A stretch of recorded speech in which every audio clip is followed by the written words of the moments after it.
Hey everyone, welcome back to another music production live stream with me, Human Synthetics. Hey B Origin. Happy New Year to everyone as well. Happy New Year, Imprints. Hope you all had a good restful holiday if you were taking a break or whatever.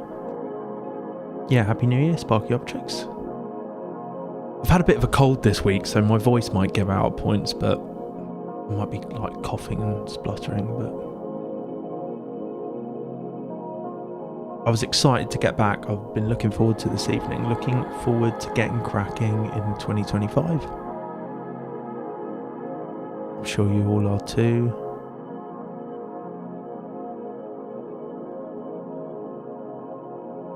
I put a post on Patreon the other day with like kind of loose like my guiding principles, I called it, my guiding principles for 2025, and kind of what I wanted out of music and new things I wanted to try at the beginning of the year. I've got them here actually. I think I just did it as like a public post on there for anyone who's a member. So yeah, there's something about the new year, isn't there? Whether you set resolutions or not, that's kind of energizing. Yo, Elkie, Happy New Year, mate. Hope you had a good Christmas. I'm actually streaming to Instagram tonight as well, and I'm trying that again. So, see how that goes. See if that can remain stable for the whole evening, because last time I tried it didn't work.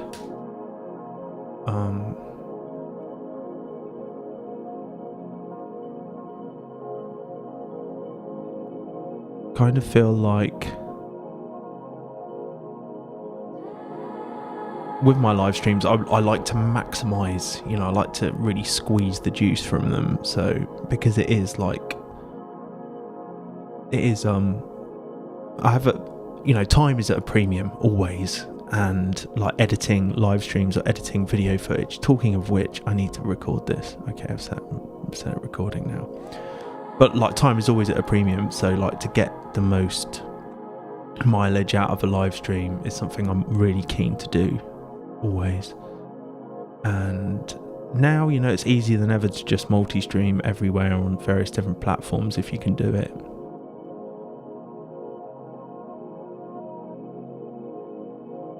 So I took a complete break from music over the holidays, which was nice. I think like the last few days I've been doing some splurging and messing around and kind of getting back into stuff.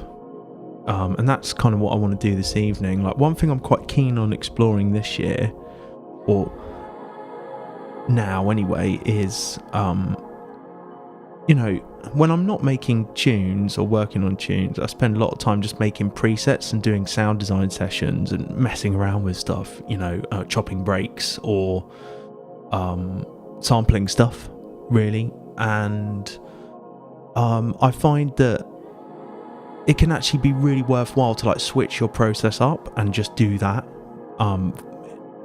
in a more focused way, like make that a daily practice thing, kind of create a sound or create a preset or do some sampling and then make a tune with it or something, and build up a bit of a preset library or a bit of an instrument rack library or an effect rack library, or create some stuff that you can then use in your own productions, or like bolster your sample library with, which is I really enjoy those periods, like the shift between like just writing loads of music and then also kind of exploring new techniques and stuff.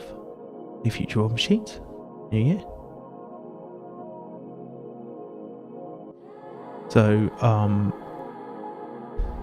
yeah, Instagram's still working. Hello everyone on Instagram.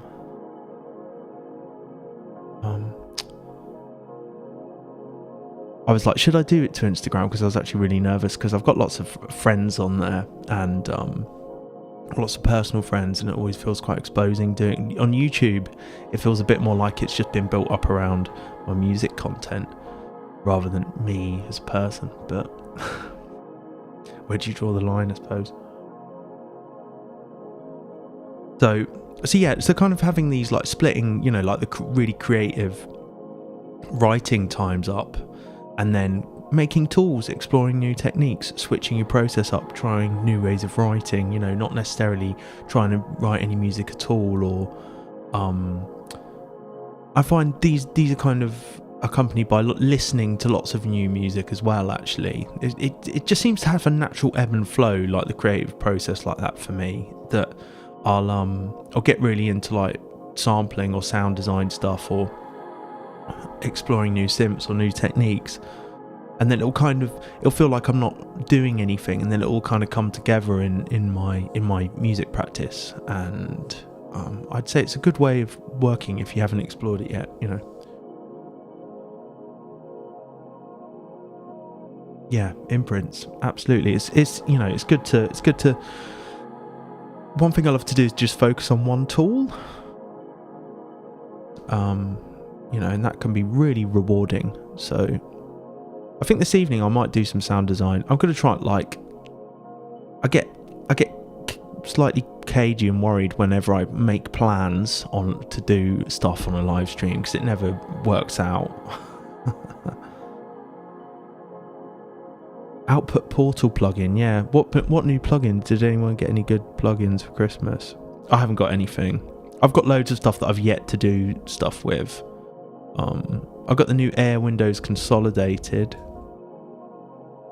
That's cool. That's really cool, just from a little look. Infiltrator, right? I bought that before Christmas, and I've yet to kind of really get to grips with it or explore it. I kind of get the concept of it.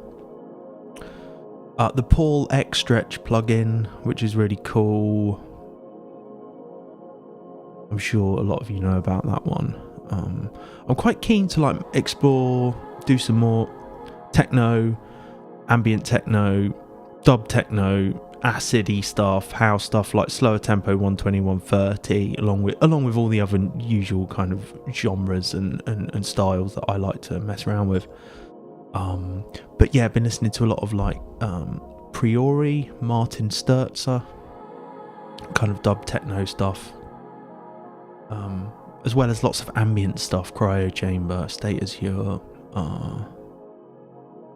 So I'm keen to kind of, explore more of these different facets. It's funny, you make this music for a long time, and then you kind of move on to making something different, like jungle or drum and bass or whatever, and then when you go back to it, it's the most invigorating thing creatively.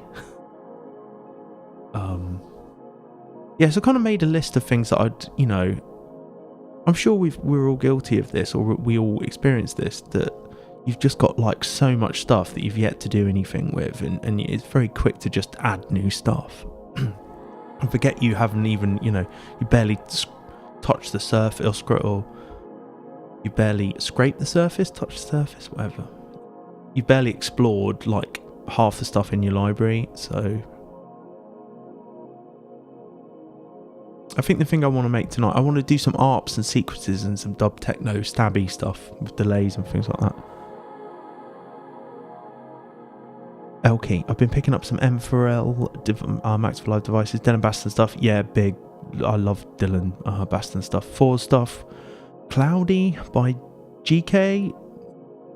Zach Steinkamp stuff. I don't know those last few. Fours. I think fours I've explored.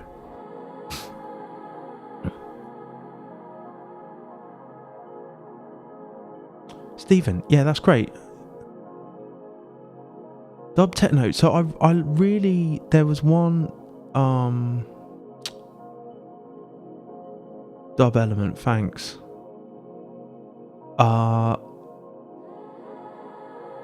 YouTube might be better. YouTube play. Well, Martin Sturzer's YouTube channel. He's my friend Simon turned me onto him, and he's I think I'd seen his YouTube streams suggested to me, but there's an album of his. Let me check it out, because I listened to it in the car. It's brilliant to drive to. Let me just get it up. Priori. I can definitely recommend Priori stuff. Then let me put the name in there. Not all of it's dub techno stuff, but kind of veers into that. Priori, big fan of Priori. The Martin Sturzer album.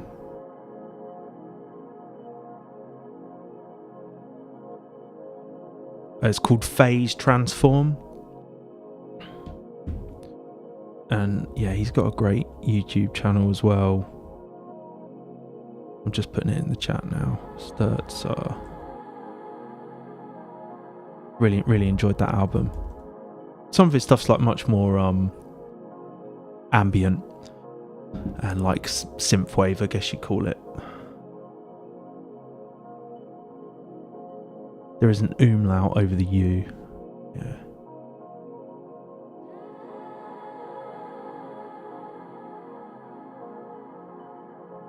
Cloudy. Okay, I'll check that out. Thanks. I'll keep a little list of plugins to buy, like to check out. I'm big on anything that's like you know, like a bit more unique and lesser used. I'm just doing this over here.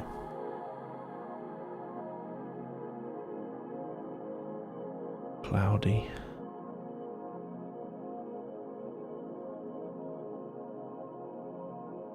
All right. Okay. Let's make some stuff, shall we? Before we do that, I just want to give a quick shout out to my patrons. Is what I usually do. You won't be able to see this if you're watching on Instagram. But yeah, some new names to shout out. I think came in over Christmas or after I'd kind of broken for Christmas. Daryl ND Jock. Thanks very much. Tooth.80k, I think that is. Thanks a lot for your support on Patreon. Chasing Coffee. Exhalator. Yeah. It's not accelerator, Exhalator. Lewis, yeah, thanks very much for your support on there. I did a big kind of bass instrument rack preset drop on there before Christmas. If you're interested in checking out my Patreon and all the stuff that I post on there, lots of instruments, lots of breaks, lots of other stuff. Links are in the description or wherever you're watching this, but in the bio and so forth. And you can become a member for free and kind of keep up to speed with any free posts I do on there. And I'm going to try and post more demos of stuff that I share. So in full, check it out. All right. Enough chat. Pitch loop. Yeah, I've got that. And that is one that I've neglected as well. HS. It feels like, you know, like one device you can just go so deep with sometimes. Stillhead, Martin, nice one, Elkey. The Origin. Amiga, you know, Amigo's good. If going into like a dub techno thing for like, I was thinking about looping textures and stuff like that. Amigo would be great for something like that. As well as just for like the kind of the texture and the character. Future of Machines, yeah, no, it's great. It's I've been excited to get back on. I've been excited all day. EDG Mo.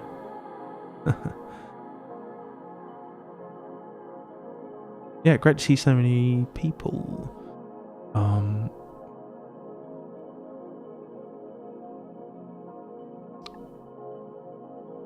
So yeah, like you'll find, right, if you know me, I'll just like stall by talking for ages. So I think sometimes it can help to have a bit of like, what I'm really interested in is like, I want to use Ableton Stock devices here because if I would like to share these as well. And Wavetable is something that I just keep coming back to. And it feels like, I don't know, I suspect there are lots of people who do stuff with it, but it feels like, I don't know, sometimes Ableton introduces these devices and people still are always just using Operator.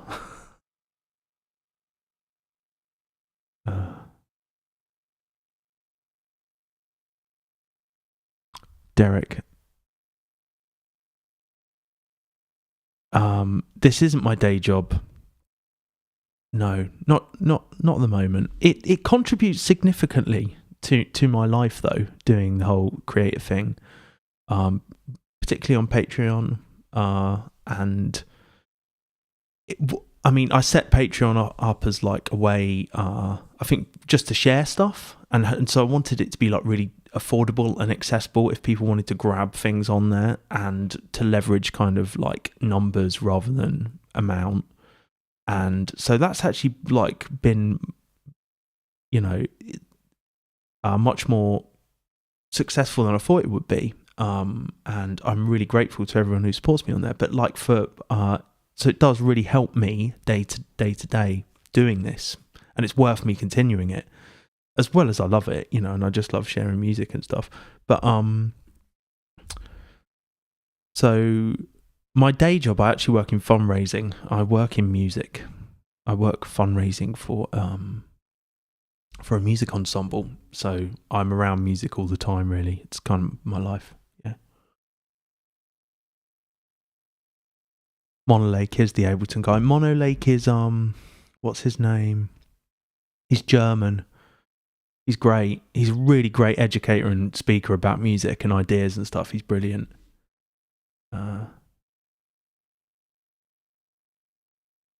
I could, for me, I can get a lot of ambient textures and dubby textures by just putting a sine wave through a delay or like some kind of big reverb. But I kind of like to not just lean into the things that I always do.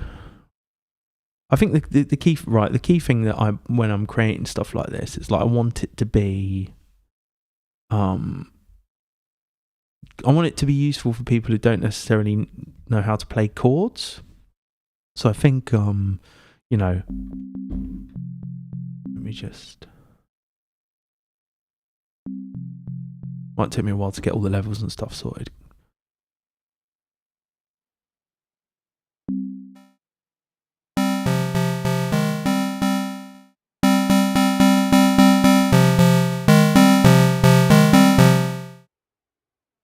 So essentially, I think we should probably bring in a scale device here, because I think MIDI is going to play an important part in like creating some of this stuff, particularly like the sequences.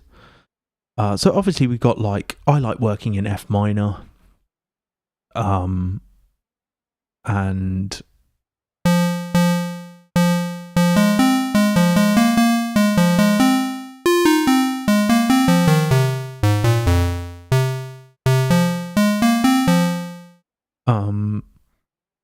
but like the kind of dub techno chords I hear are often like something like they've got the root note and maybe the fifth, but like an inversion of it. So it's kind of the fourth below.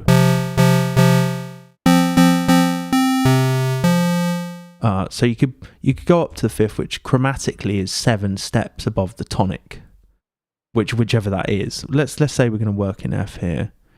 We could set. I'm going to keep everything in the devices, so we're not going to use like the track Ableton to track the key. Not yet, anyway. I could probably explore that in other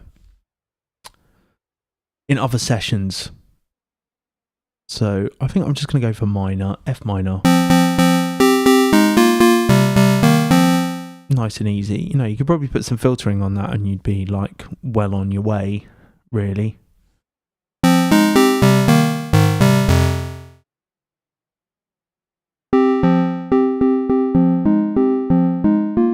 Well, I'm kind of keen for it to be quite chunky, and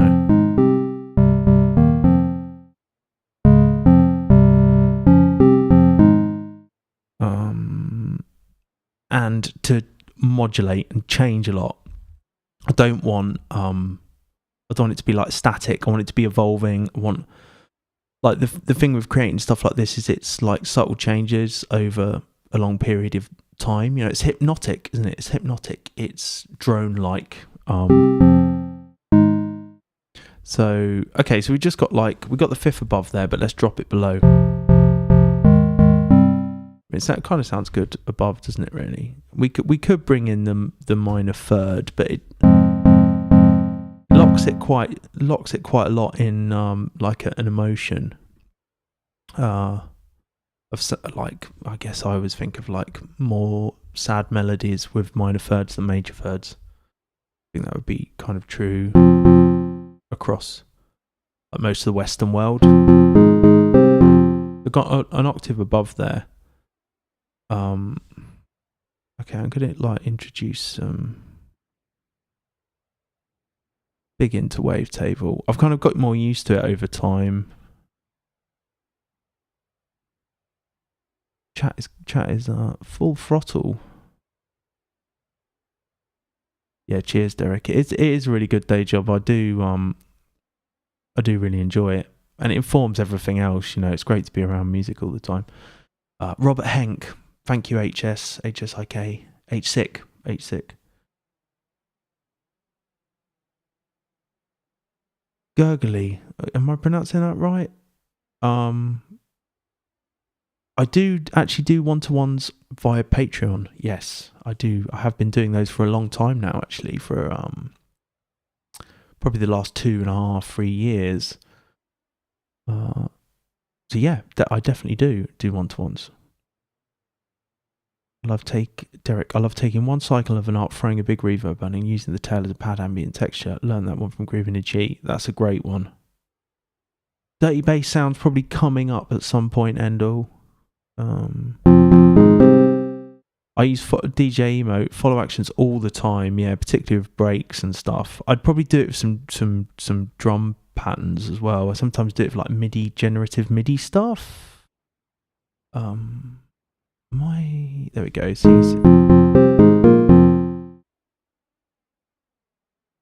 Yeah, I love the where's the flower?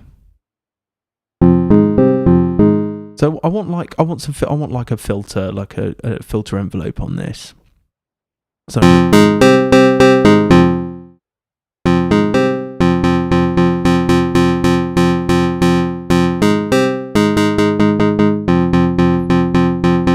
know,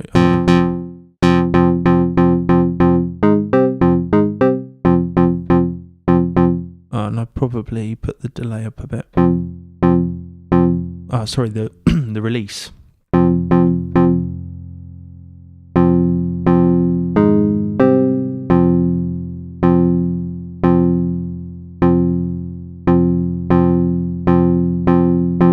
I used to get like quite particular about the numbers that I ended up on, which is just, you know, there had to be whole numbers or, you know, no odd numbers at the end, but it's kind of just insane, really. The unison mode is great. Very nice, isn't it? And you can can modulate the unison amount, I believe. Yeah, you can.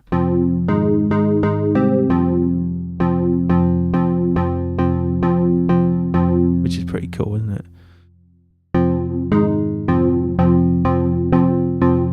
If you made this kind of rate. I find when creating stuff like this, new instrument racks, new presets or whatever, I just make loads of them.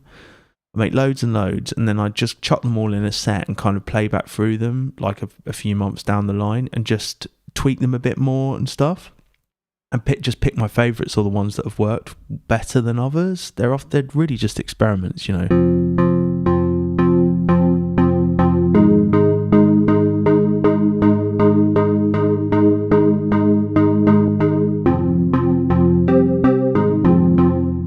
Already you're kind of getting there, aren't you? And we could. I really love like the warping and stuff. It can be almost like a bit pulse width modulation. I mean, maybe we'll do that with the second oscillator.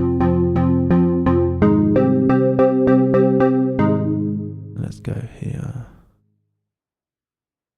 Another thing, you know, you can loop the envelopes, which is quite fun to do. Maybe we could do that we won't do that for now. We'll just yeah,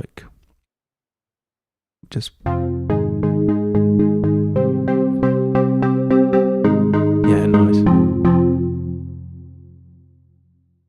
Yeah, it is. I know. Yeah, definite OCD with setting the controls on these things. It's ridiculous, really.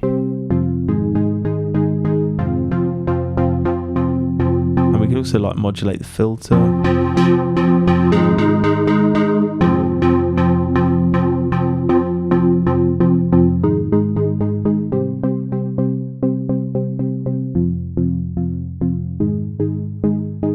So I'm going to go for a minor third in the chord and then put it up an octave, like a minor, like a 10th interval.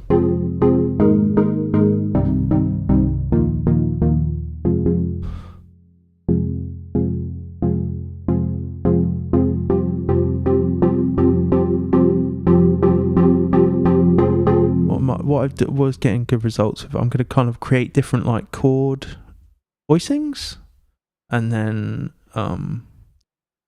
we'll incorporate this into like one big rack. Okay, I'll just get rid of my face for now. So let's turn these off. Right, I haven't really practiced any of this. This is just like totally on the this is kind of as I would do it. So.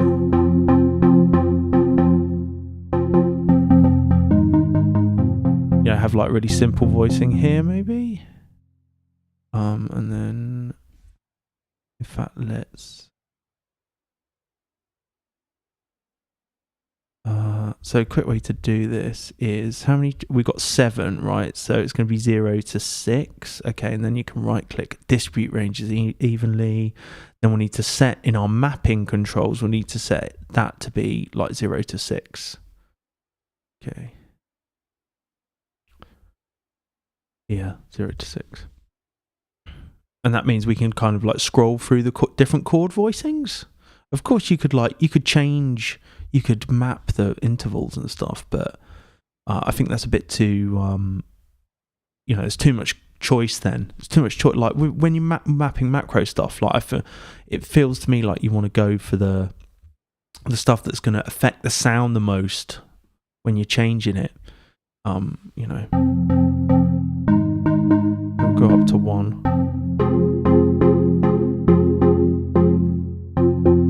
That's got an octave above it now. I'll go to this one. We'll just turn them all on.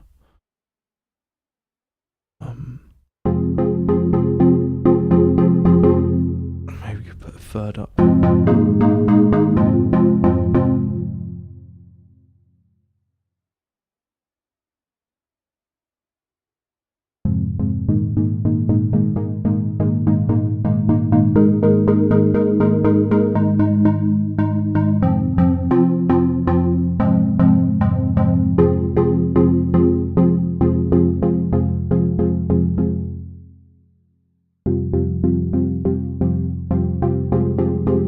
Something like that, that's nice.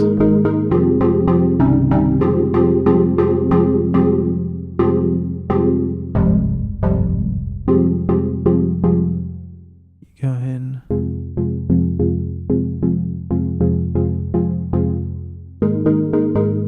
I go for like a 4th.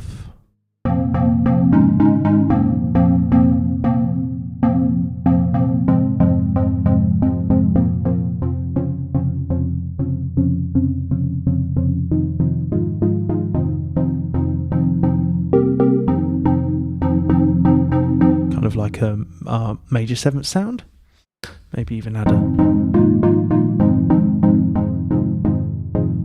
then on the final one, I don't know, we can stick some, don't want anything too jazzy really for this, kind of like a major 7th sound but slightly different.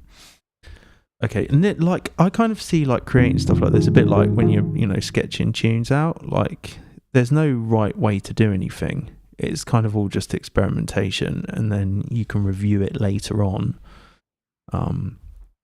and see what you think.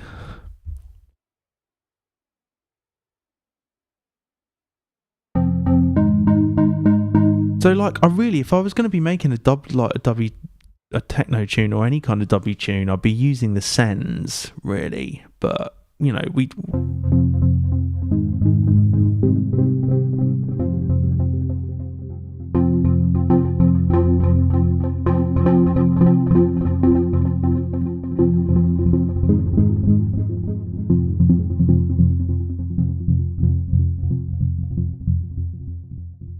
the filtering makes a difference.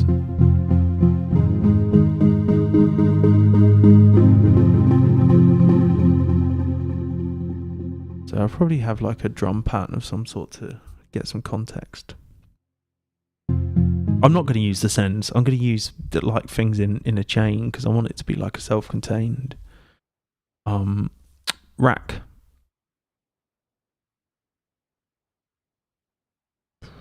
What we got?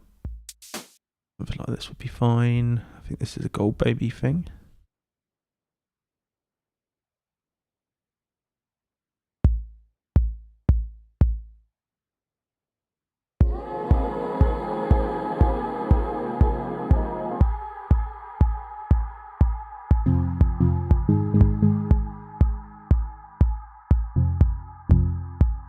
You can see the envelope is like making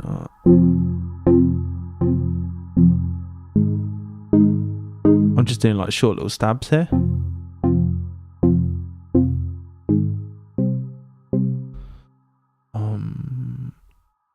I think I'm going to introduce the second, probably.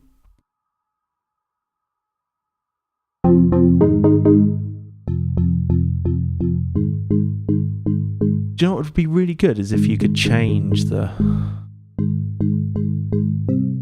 wavetables in the macros. That'd be so cool. Right, so I'm going to introduce the second wavetable now, and we'll kind of map that here as well. We'll do like some different lofi treatment here.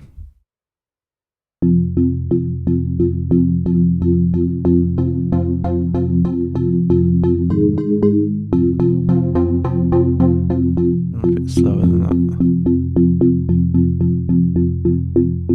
And of course you could we could modulate the LFO rate with LFO2 rate with LFO1 rate.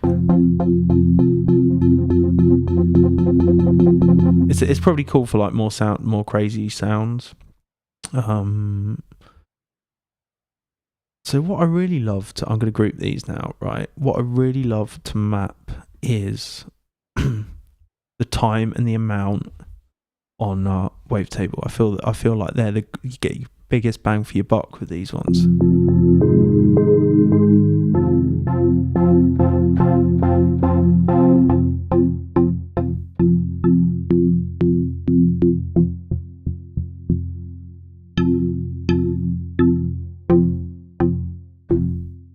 Right, let's go. Let's introduce some delays and stuff now.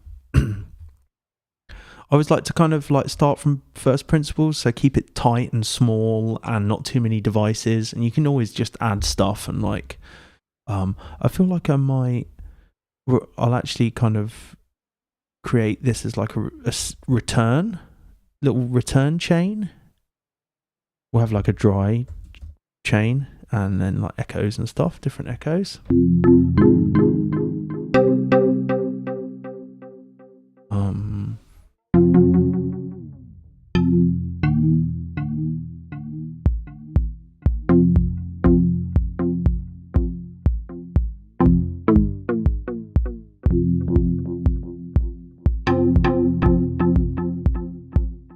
I'm going to bring the second filter in as well, and like just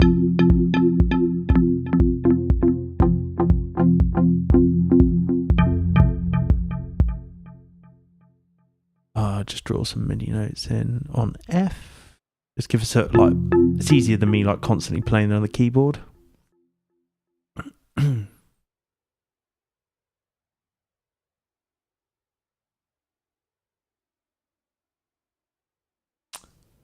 just looking at the chat. CHWBK, I think.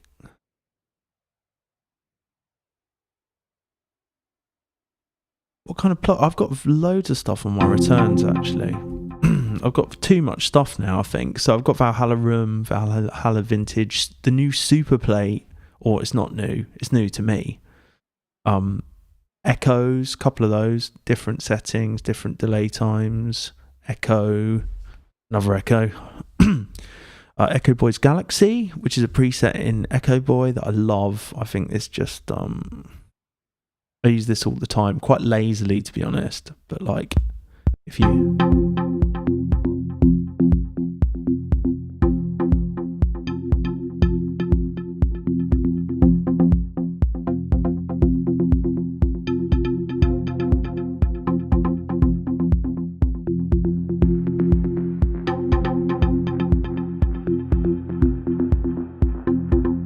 That's Echo Boys Galaxy you can hear coming in.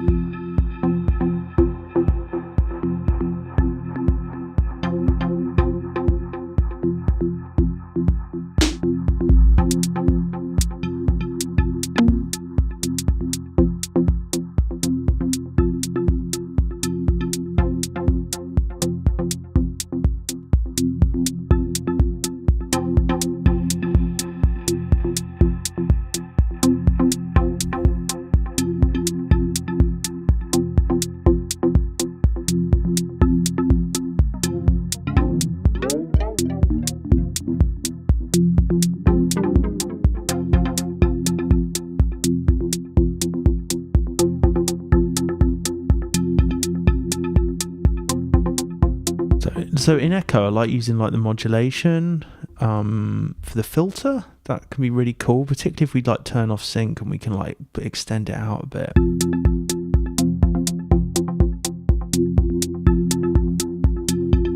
I want to introduce a bit of character as well, maybe some noise. I'm going to mess around with the wavetables a bit more, so we'll have some wobbles, some like tapey wobble stuff.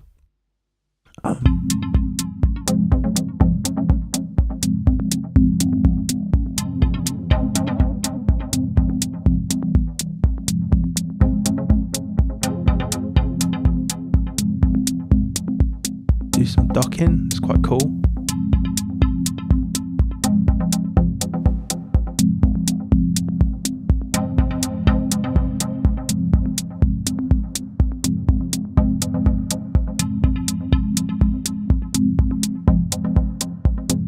That sounds pretty decent already, isn't it? Yeah, you know.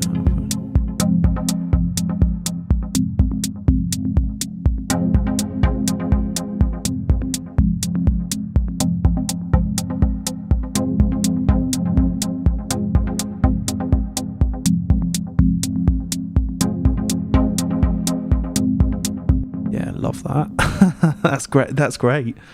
Really. Some reverb on that.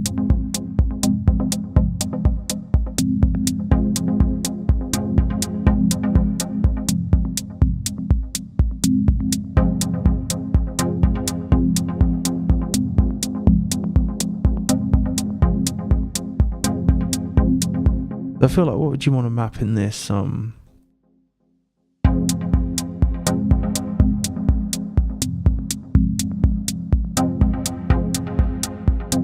That ducking is so sick. The music. Hey, how we doing? Do you know what? The MacBook touchpad is integral to my. If there was something I couldn't do, equipment I couldn't do without, it would be a Mac touchpad, as well as my trusty keyboard, like a small MIDI controller, kindly donated on long-term lend from Elky, if Elky's still about, and my APC Mini, and I kind of use these all in conjunction when I'm jamming stuff out. So yeah, the trackpad is the touchpad is totally just. I'm just so used to working with it. I love it, and it's so responsive. It almost feels like an instrument in its own right to me. So I don't know if that's helpful. I think use whatever you're comfortable with always, and like if your setup's unconventional and that's totally fine. Like I realise my setup is probably a little bit unconventional in the way I do things, but that's. I feel totally comfortable with it, and I totally trust what I do, and it took a long time to kind of get to that point. Really, a lot of practice. Hey, Lego Island DJ, Elky mate, I would have bought it right round.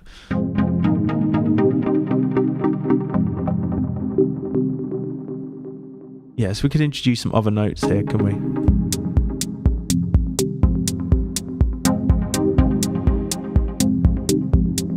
Yeah.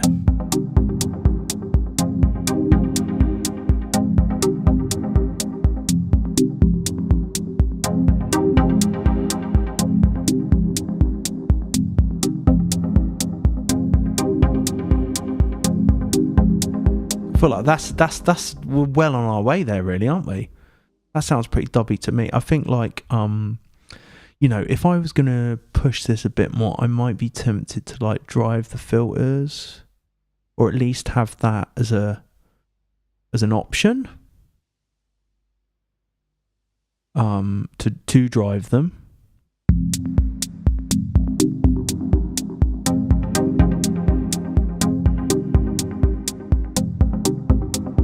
Because I think that can introduce some really interesting stuff. Yes.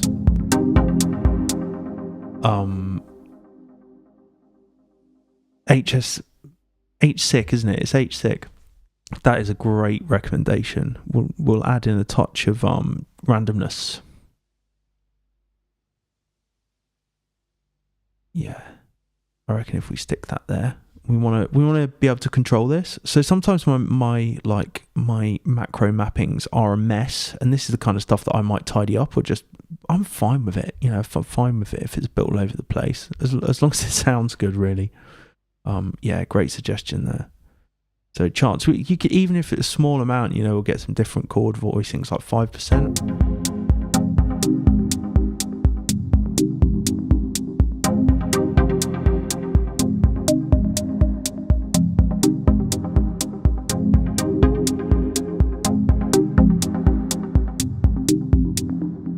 Lego Island DJ. I haven't, no. Is Shinichi Itobi? Let me just have a look.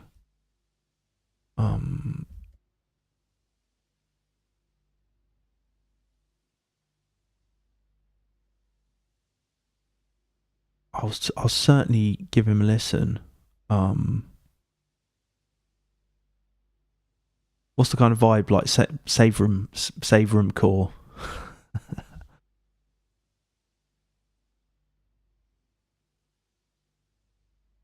H-Sick, yeah, no worries. Just like what it's like, how the handle comes up. And I hate getting people's handles wrong in the chat. Okay, so cool. We've got some, like, that sounds pretty, legit to me already.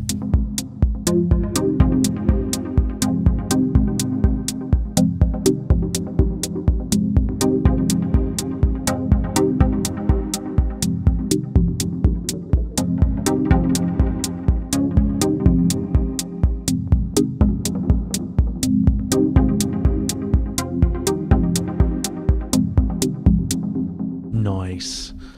Solid foundation, absolutely. Right, so I think if we like, what are we going to do here? What are we going to map?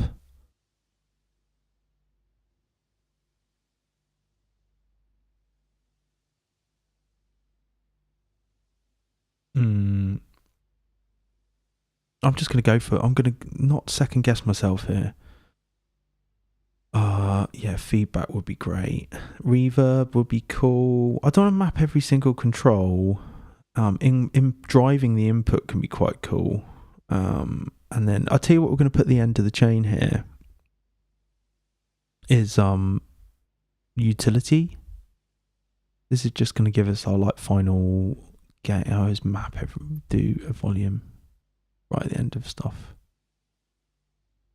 And exclude that from macro variations, because I'll probably do some from randomization, sorry.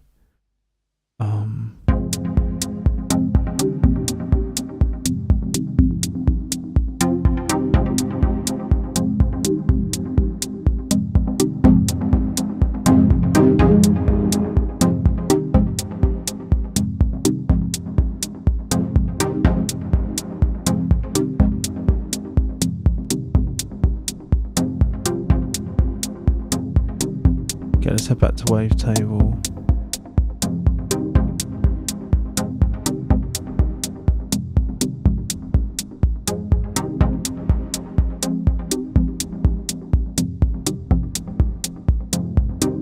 I think it would be cool to like change the filtering.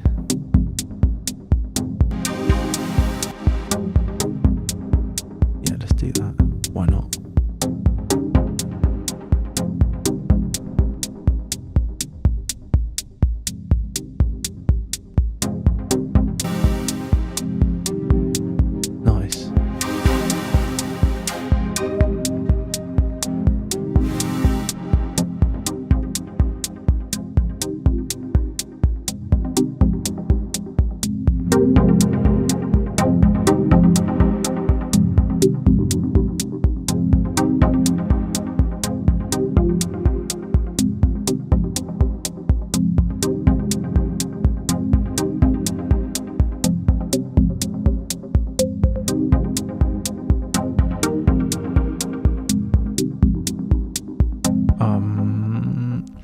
I think that's all I'd want to map,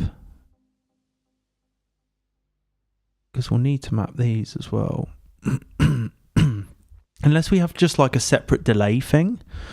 I might do that in the future, as have like a dub techno delay rack, or just a delay rack, really. But it's kind of nice to keep everything in one thing. I always think, you know, it's just more user friendly.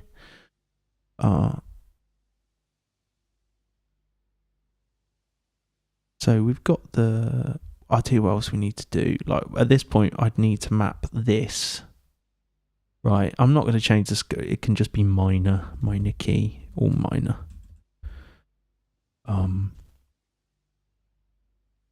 Hey George, happy new year, new dub. Yeah.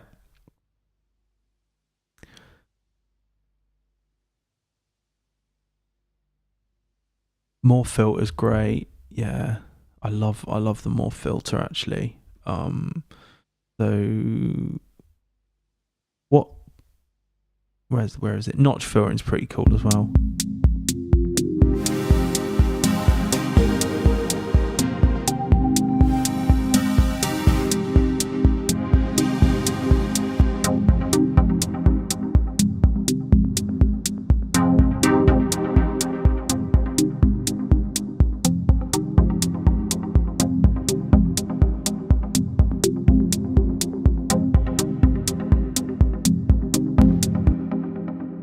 Like a I mean, it'd be quite cool to have like I realise this is quite like for some of you this is probably quite basic, or like I don't think I'm, you know, I make no claim to be doing anything new here, but it's more just like, I think just kind of showing. I do a lot of writing music on stream. It's kind of mostly what I do. And like, so you will see the process of that from start to finish, really, or I show it quite often. But like how I sometimes create, you know, I'm always keen to like create stuff that's mine, like my own presets, my own sounds and things like that. And it's ideal if I can share it with other people, you know. So, and I love the limitation of just using Ableton Stock devices. I find that really kind of inspiring, and it's great when you can make something really good with those sounds. I'm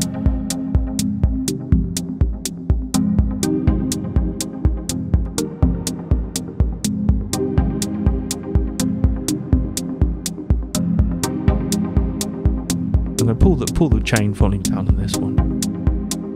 Maybe we could increase the decay on this.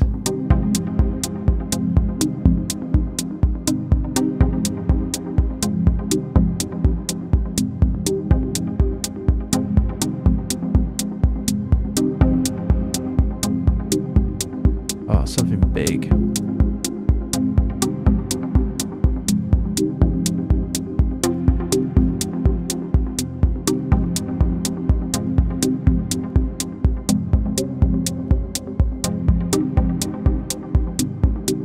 Got that at 500%.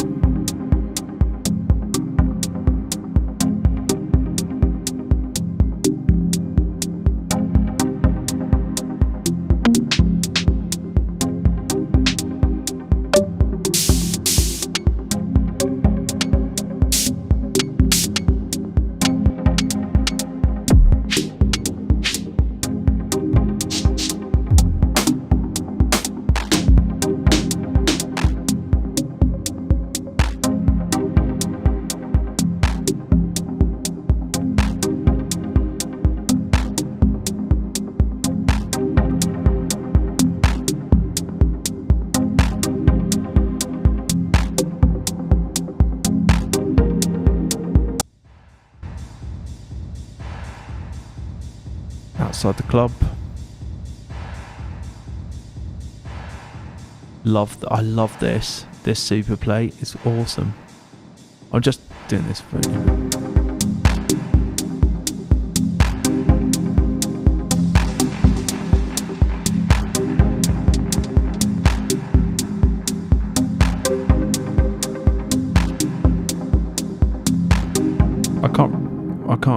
saying that that's the best drum sound ever. It's just to give us some like context.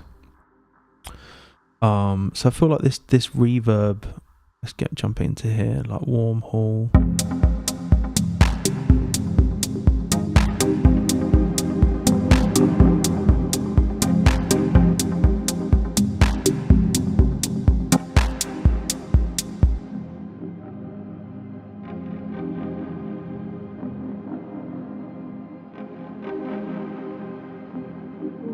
I much prefer shimmer, like the pitch shifting reverb.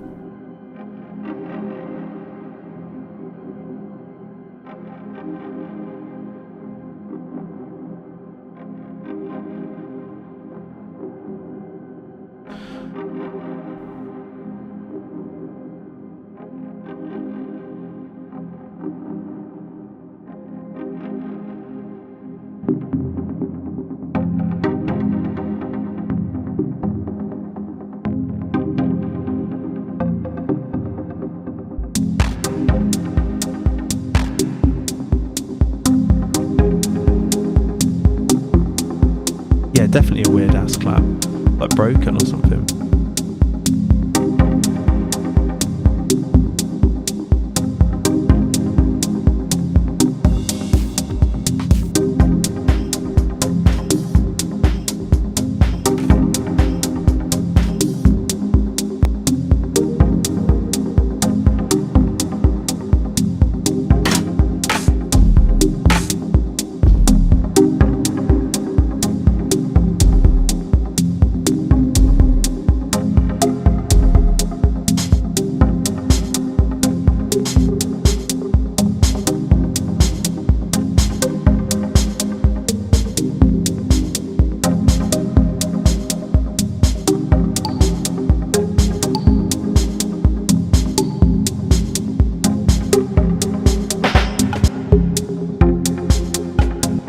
I'm just messing.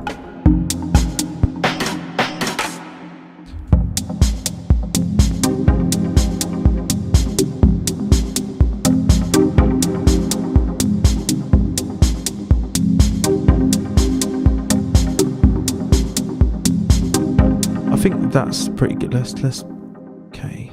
I'm just gonna save this. There's one more macro we can map. What is it? What shall I do?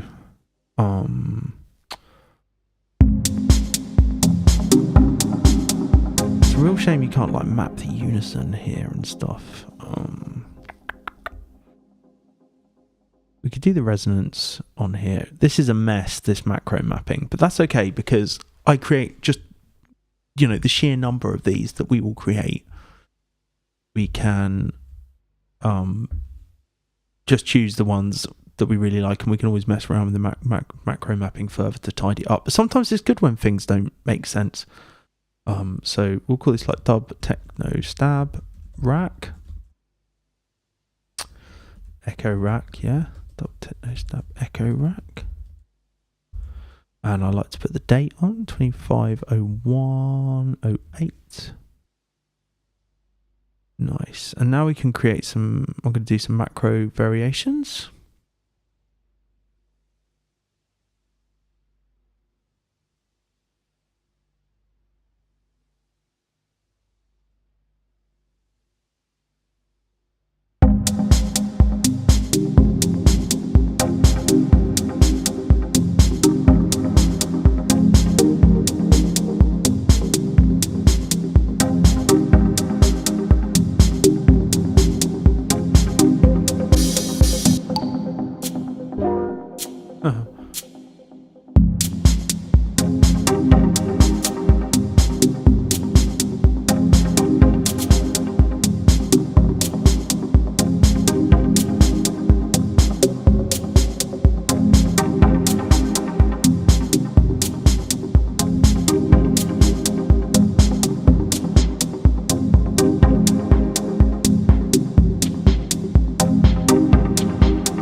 sometimes like to just move things slightly off the grid and we'll change the velocity.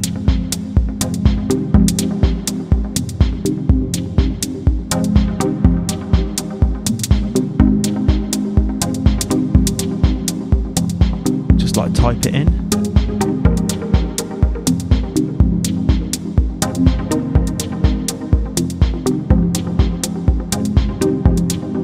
Let's get back to this dub techno. We'll just add some colours on here, so we'll make these maybe the same. The kind of MIDI stuff can be orange.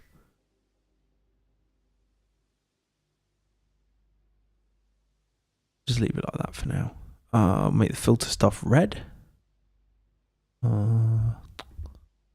This doesn't feel very dub techno, these colours though. Make the delays like greens and purples.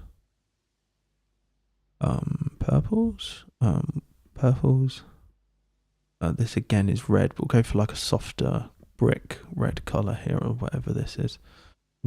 Final gain can just be pink. No. Maybe this. Okay. Sick. All right, we've got a little rack here now. So let's just call this. We'll call this stab, like default, just default dub techno stab.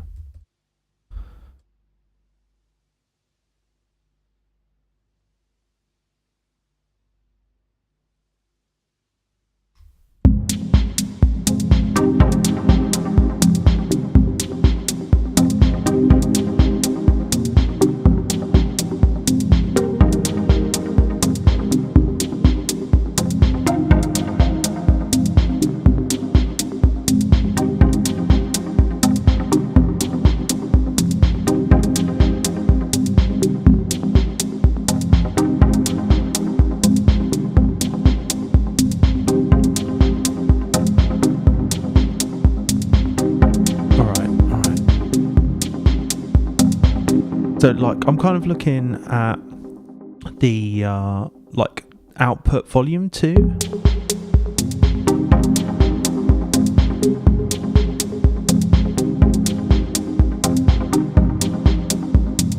It's going to be like the stock preset, you know.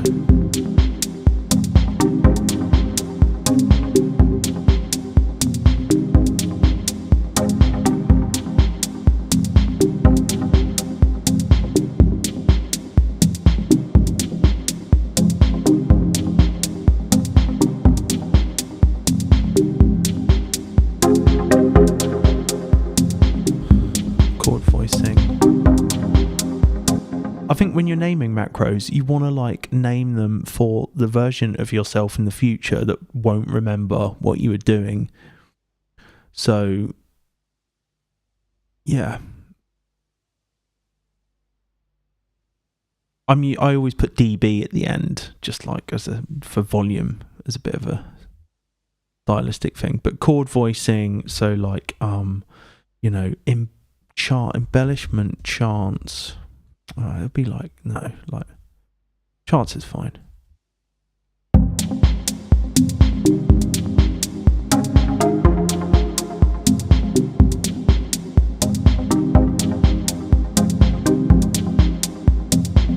Cool, right. Excellent.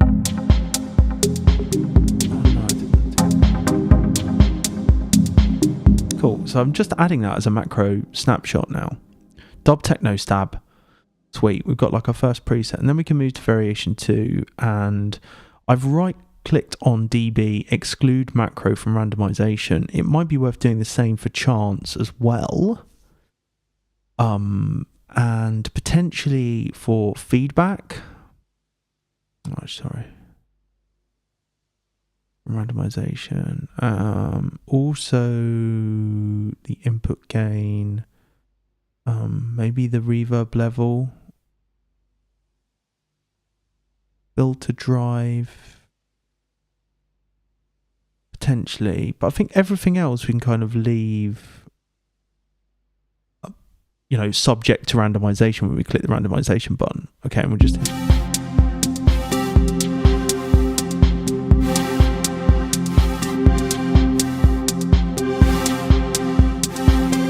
You know, it's interesting, isn't it? Like, that could totally be a texture, that, with a bit more tweeping, a bit more tweaking. Particularly if you had like a band pass on that second filter, I reckon. Shame you can't see everything. Oh no.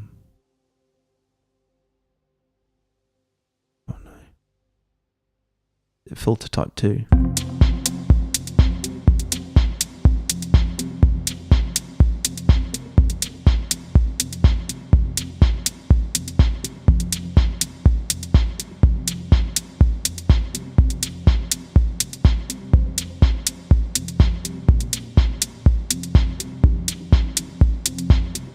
I didn't actually map the frequency, did I?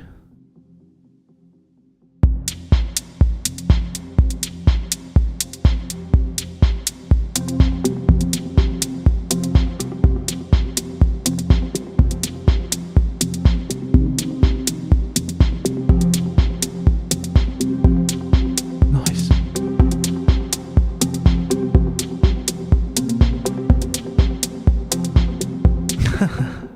Racks in Ableton remind me of Monopoly. How so? What, like the colours of the cards? Okay, so this could be like I'd call this I love coming up with names for these things. Sneaky, right? Okay, and we'll say, what's the gain like on this?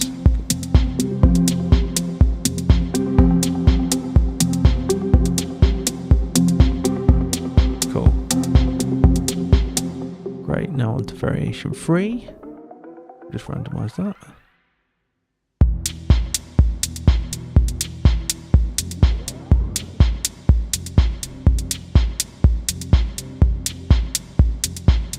Keep going.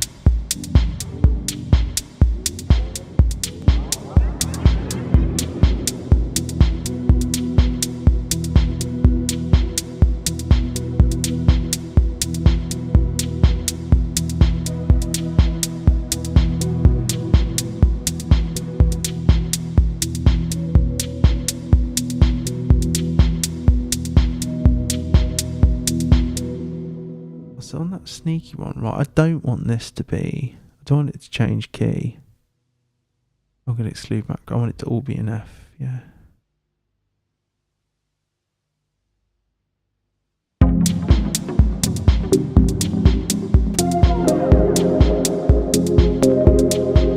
Cool. That's pretty good.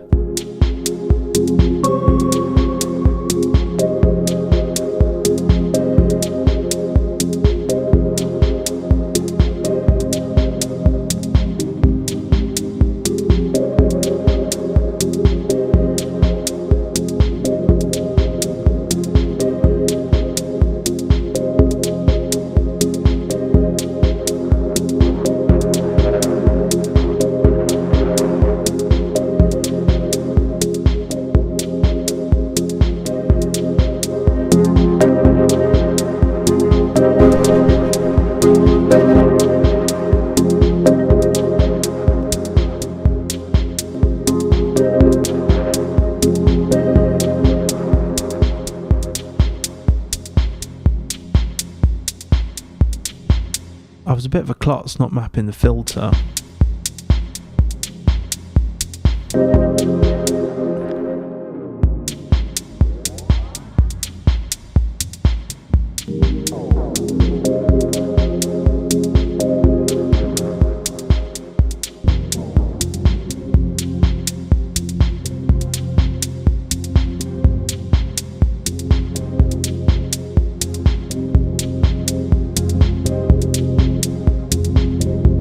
That'll do that. That's reasonably good. Deep, we'll call that one. Go again.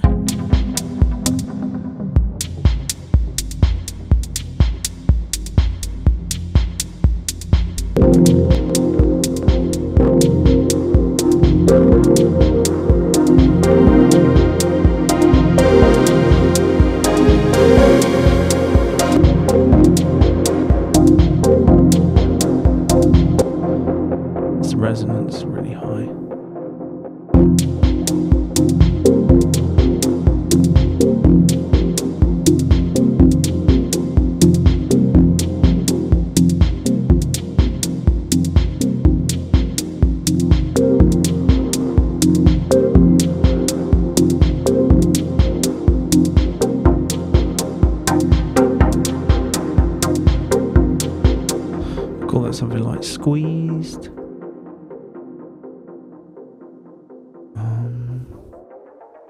see if we can get some more stuff out of it. Like I definitely feel I should have mapped the filter. I should have mapped the filter here of filtering. So that's like a note for self next time. Nice, that's great. Sometimes you get lucky. Juice. We'll call that juice, yeah? Juice. What's it?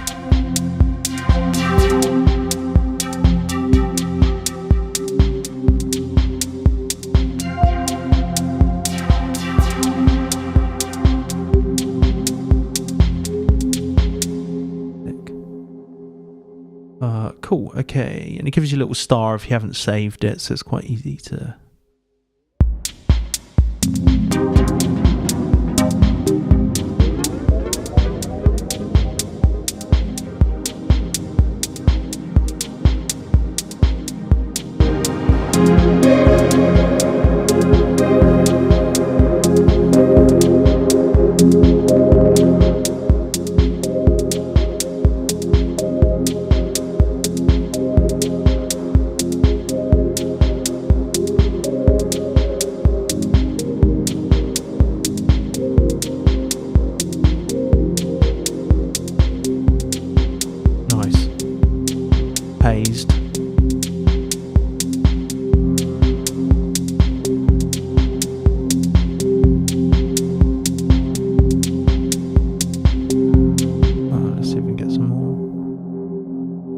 Great with like the feedback almost.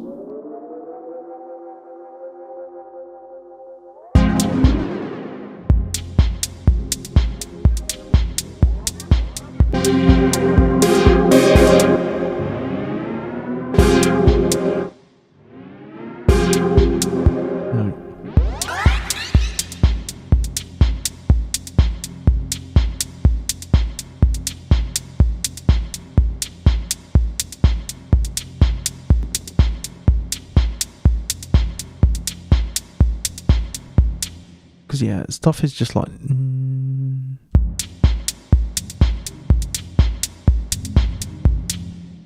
we should be hearing something here. Why is that not giving us anything?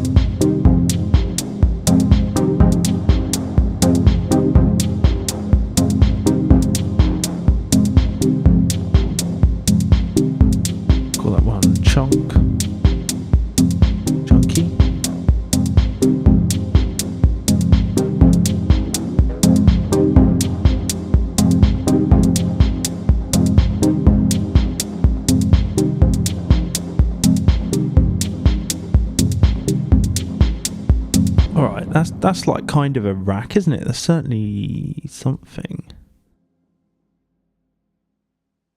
Yeah, not too bad. Not too bad.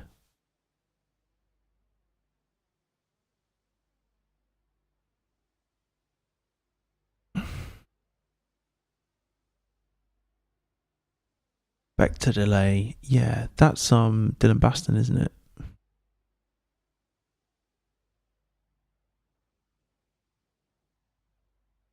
I've used this before.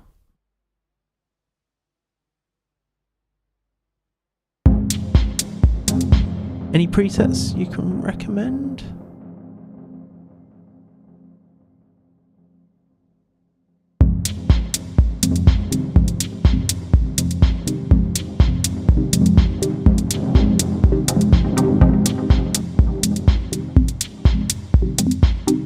Yeah, it's cool.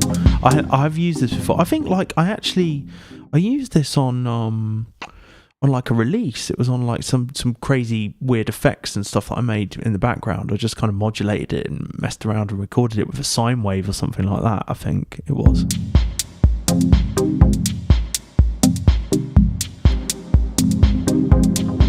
But the main thing was to kind of create like do some sound design, and that is, you know, this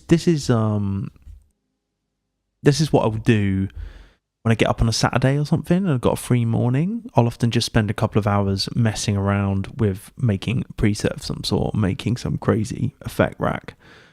And sometimes my ideas are more inspired than other times, and other times, I'm just seem to be just going through the motions. One kind of powerful thing about doing stuff like this is you can just go in and change the wavetables, and it can drastically alter the sound. So, if we go in and I don't know, just switch through some of these, maybe just turn it off.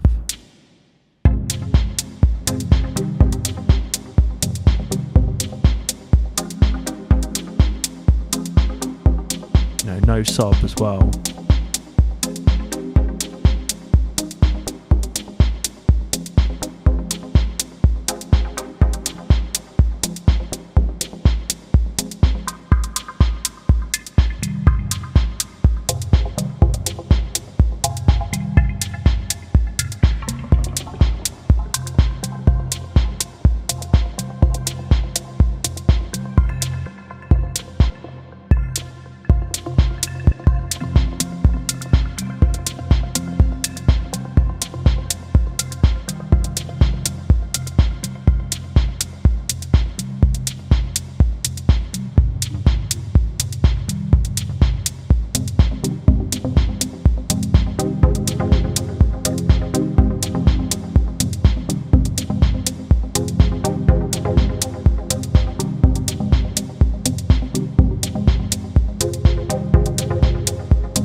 Sick.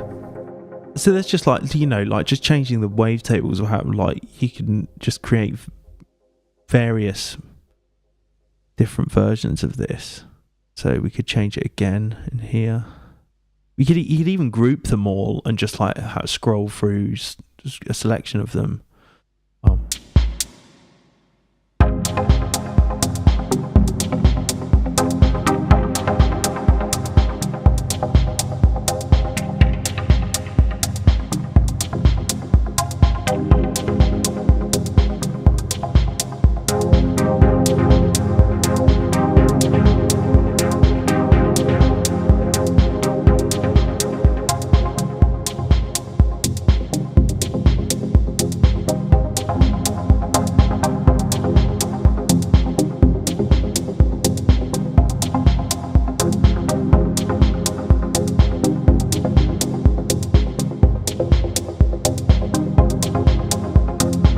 Change like the unison mode as well.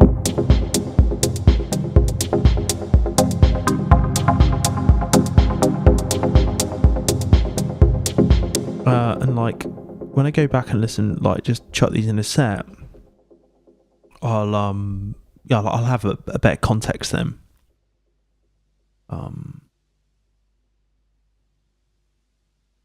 Fold, do you know, I don't really understand Fold. I think it's a bit like, it's like a kind of is it like an FM like a type thing? that's about all I could say. Good for a send throw, DJ Emo. That's a good shout on effect to delay.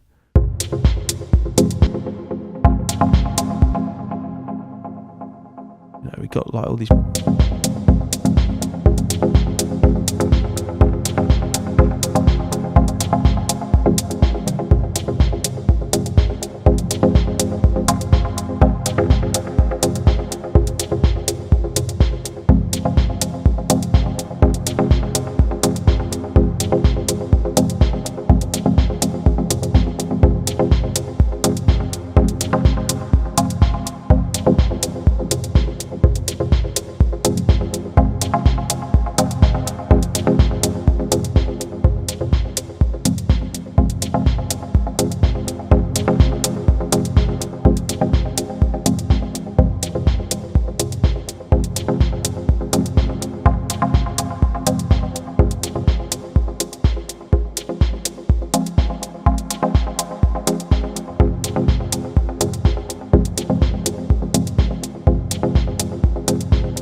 So something else I'd like to explore is like some sequency stuff.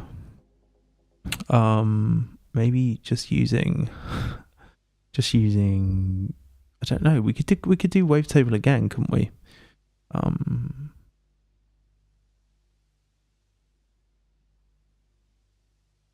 don't really know. I had no plan, no idea of really what I wanted to do this evening. So,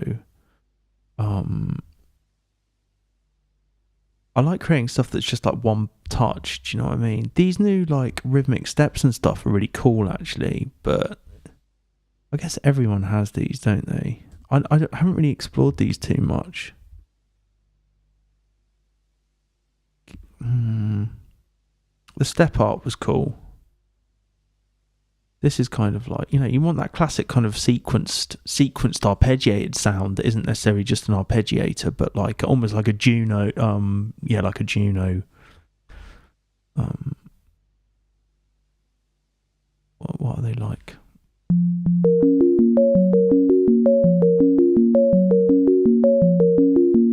I think you can just randomize everything, can't you?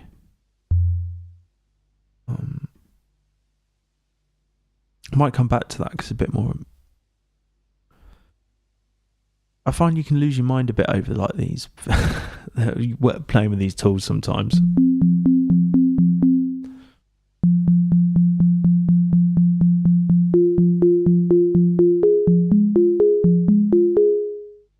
Maybe we could chuck a chord in. Go for like 3/7. Let's have a scale as well. Really, we could like just change the scale of the set, but like I'm not used to doing that as much.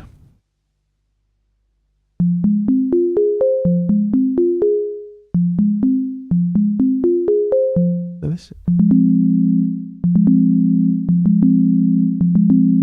be nice if you could do this in I suppose it just becomes an arpeggiator then.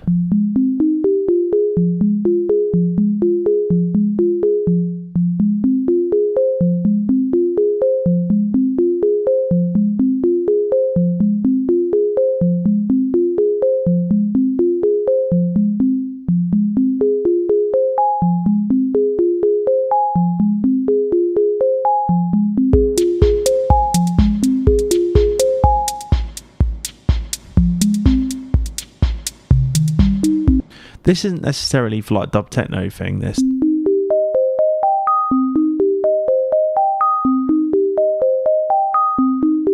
might just like just literally just splurge that out.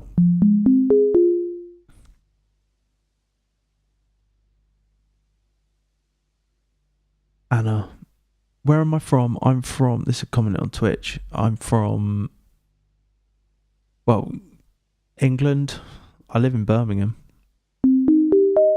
Bouncy notes. That's the one. Yeah, it does like. Yeah, it's pretty cool.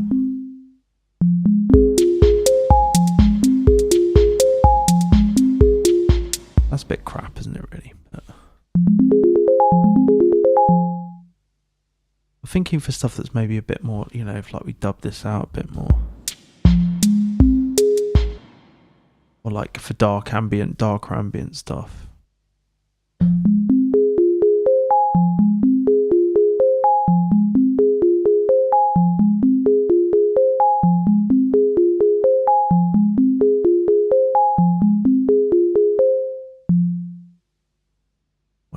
down an octave, like some mad arpeggiated sequence stuff. Okay. Don't know why I do this to myself sometimes. Let's drop that down an octave. No, fuck.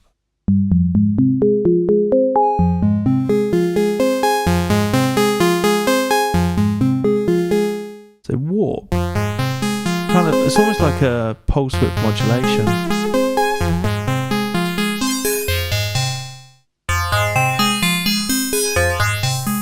And along with fold, you can get some like really crazy stuff happening with it. I think I want to increase the tempo on this.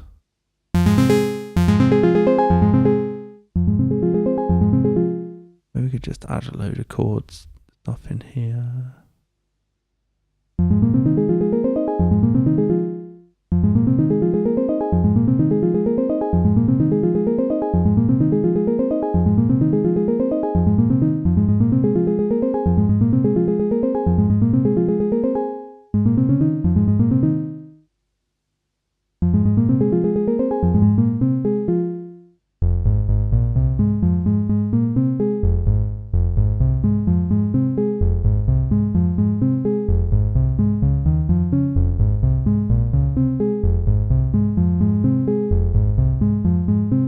I don't really know what I'm doing with this, to be honest. I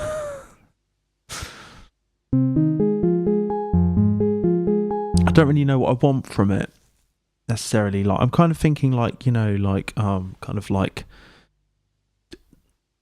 pieces that are literally just an arpeggiated synth line that are just kind of bobbling away, like a dark ambient type thing.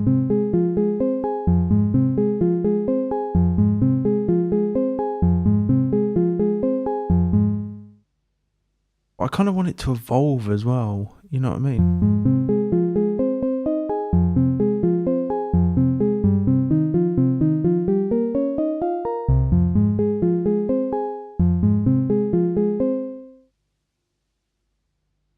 Let's draw a MIDI note in of some sort to get a pattern going on.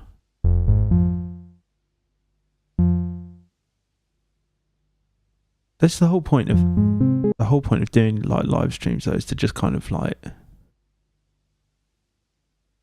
I don't know what I'm doing half the time really, and I think that should be celebrated a bit more, you know, if you feel the same.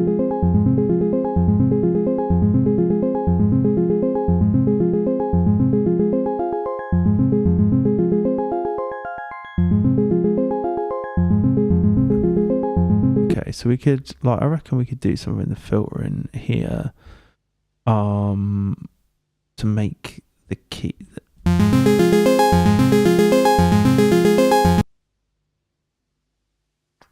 The key follow.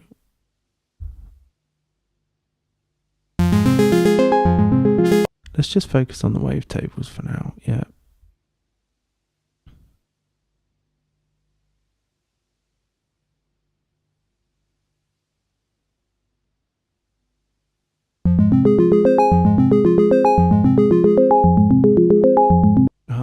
A bit like Niels from Says or something like that, right? I don't want this to be, I want it to be an LFO really, do you know what I mean? You could probably stack the arpeggiators and do something like, this never quite works really. Let's stick some random in. Really, that's it, isn't it? And do you know what, like every time I do these things, I'm like, how do you do that trick? I used to do loads of this stuff and I just can't remember.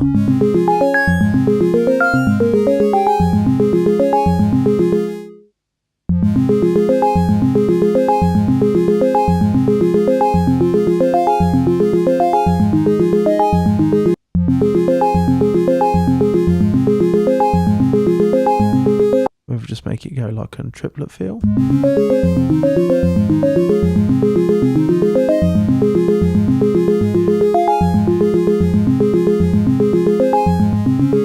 I don't want it, like, the LFO needs to not re-trigger.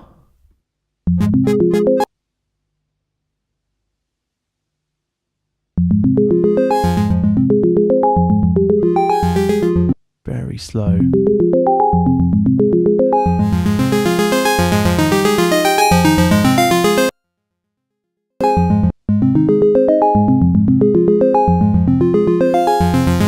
No, that's better.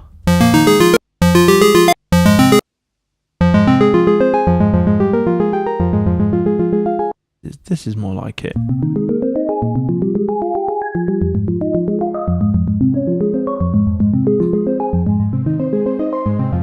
Alright, cool. Okay, no echo might be a good thing to introduce to this as well. Like, that's probably...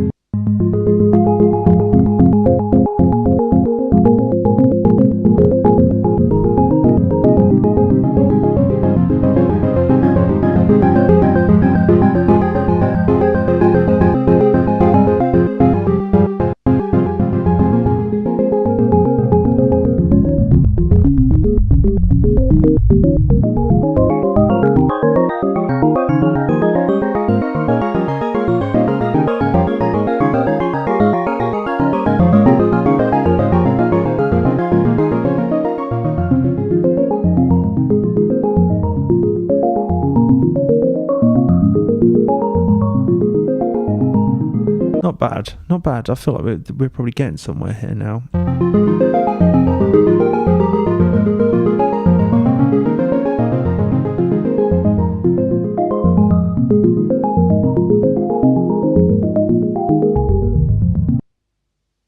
Turn the sub off.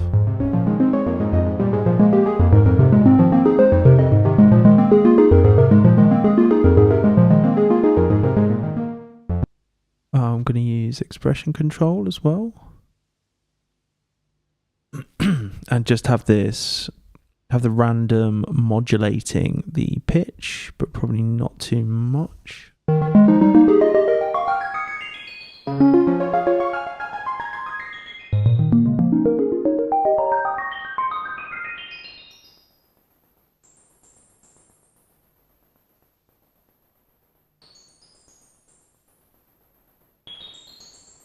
This is like the velocity curve, isn't it?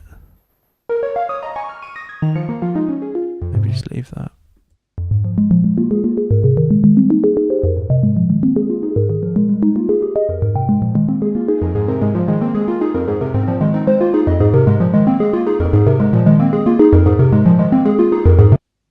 Introduce the second LFO, kind of like similar, doing...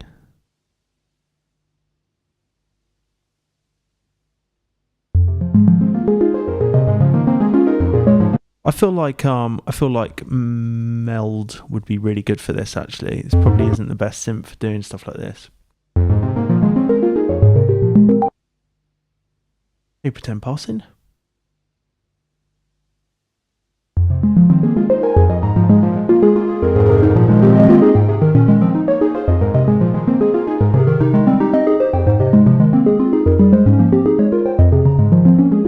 I'm going to change the scale as well. I don't like having the minor sixth in there. I'm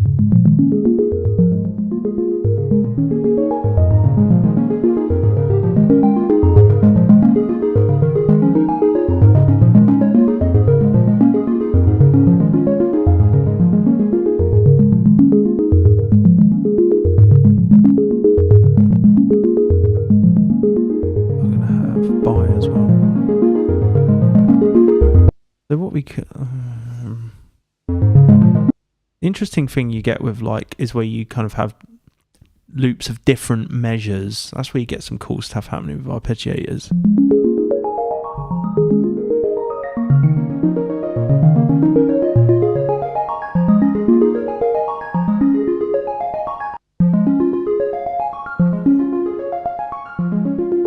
I don't like that interval. Why is it...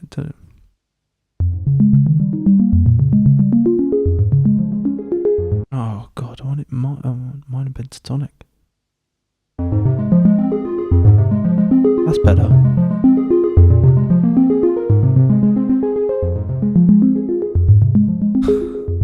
Yeah, it does sound like Neil's from or something. Right, let's add some effects into this. So this is like a little...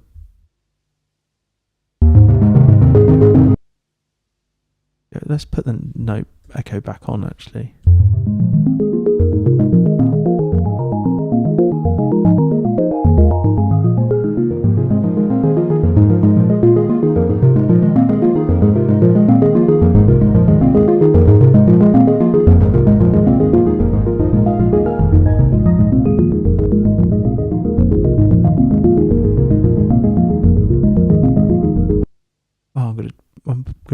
top and stuff on here as well, and we can have that. Just the 2 LFOs is probably fine for this stuff. So I don't know, 25. Start off subtle with this.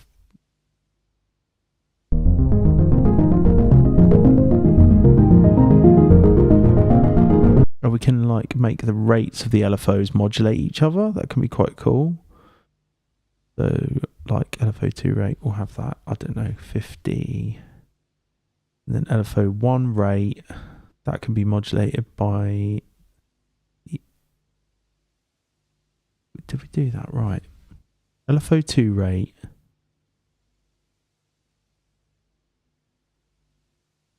LFO2 rate should be modulated by LFO1, not LFO2.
I know, it's like, it's so easy to lose yourself, isn't it? Like on a...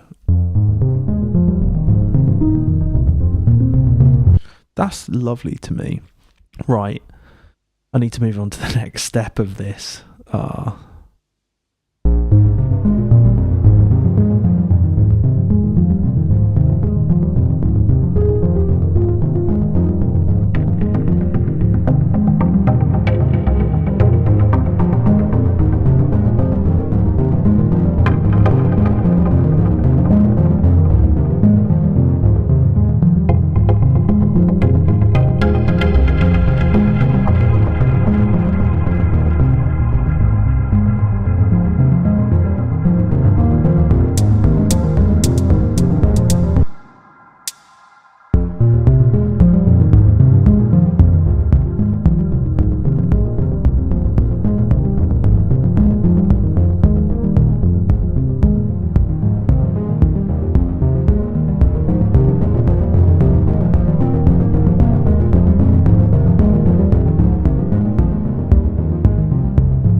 Yeah, that's right. I'm gonna group this note echo, because this feels like the kind of thing that I think with, like, one thing I always say about like generative stuff and randomization is like there's a really sweet spot for me for like the music I like to make and stuff before it just descends into madness.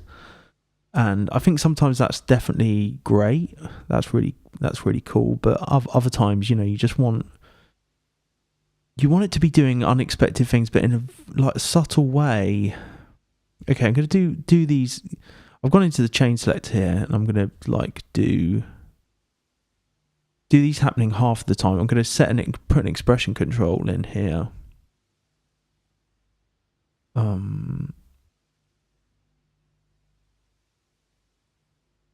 Yeah, I'll put that there.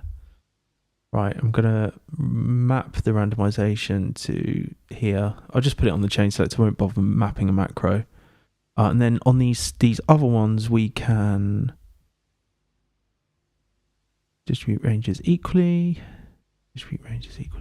And then on the second one, maybe we'll put this up to 2. And this one can go up to maybe like 5. They're all locked to scale with the pitch device. This one could be 7 or something, and this one could be just 0. I actually think I'm probably going to have this happening more of the time, yeah? Right click, distribute ranges equally.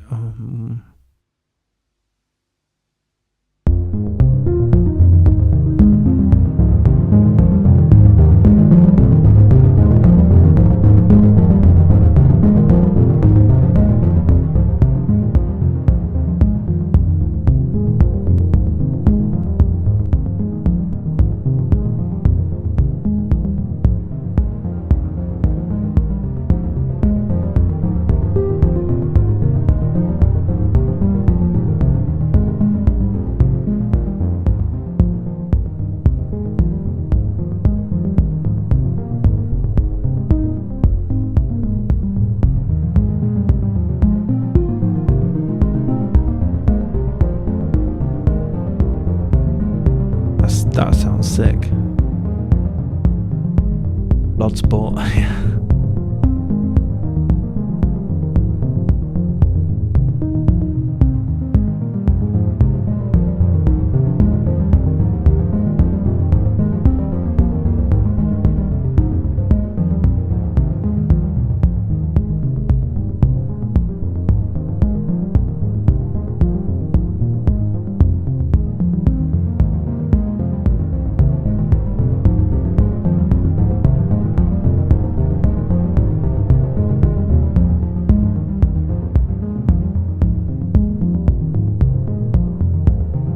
I'm kind of addicted to that.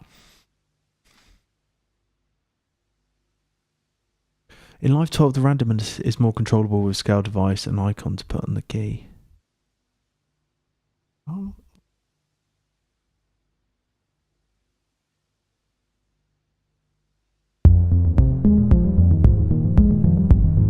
I've kind of got like a minor pentatonic with the major second in it.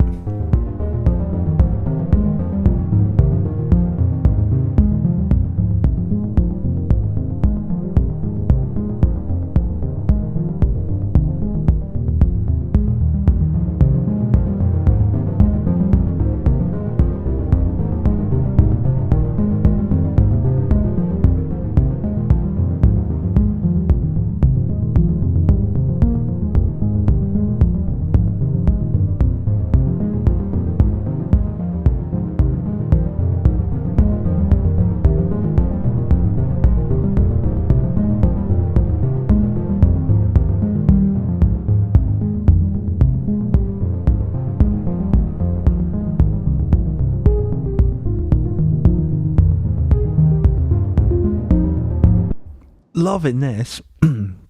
That is cool. Right, so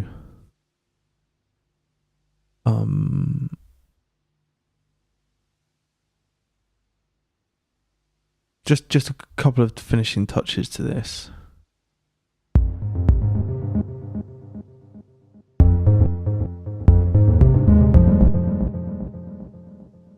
Do like a dry chain.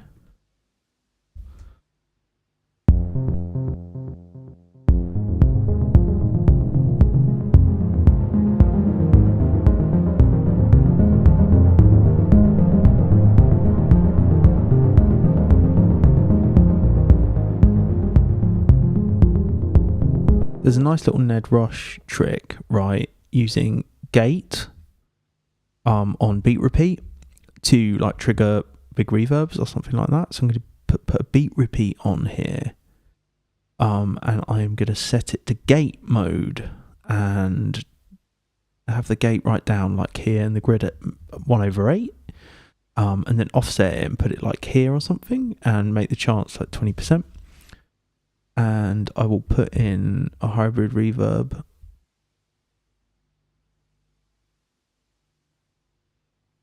And we'll just go like for shimmer. And have the decay quite high, dry wet 100%. See what that sounds like.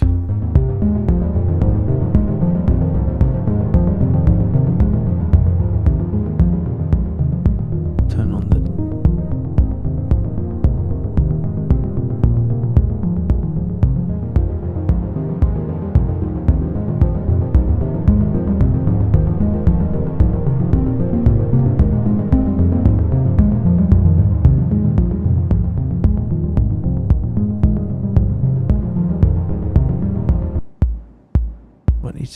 just, it could be 1/16.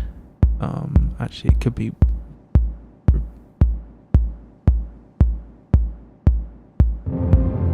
yeah.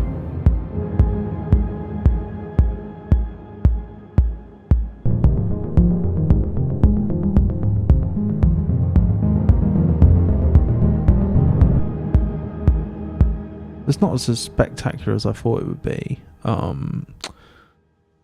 The way Ned does it is with like grain delay. I don't know if you've seen this. Like, we just put the pitch up an octave, just pull the frequency down. And then we'll chuck this into a reverb. It's like a kind of random gated reverb effect. It's really cool.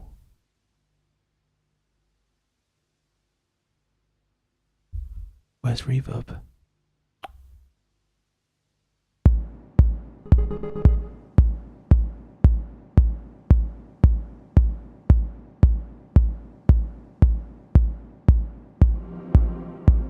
Yeah.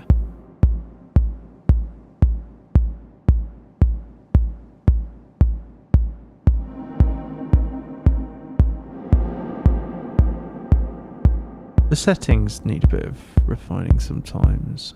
Generally like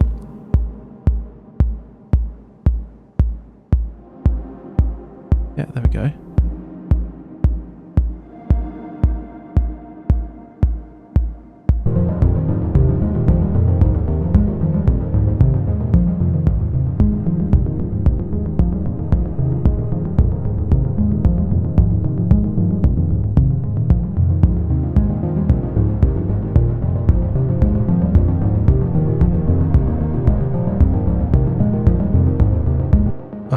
Let's do some more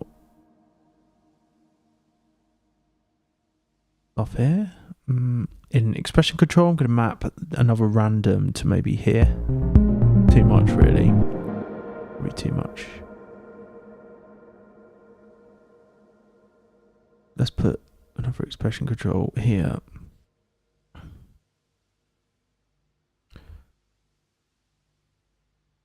Random, just going to change the source. Really, I should create one that's just all randoms. I spent, that's the kind of thing Ned Rush would have. So let's put chance.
Love that.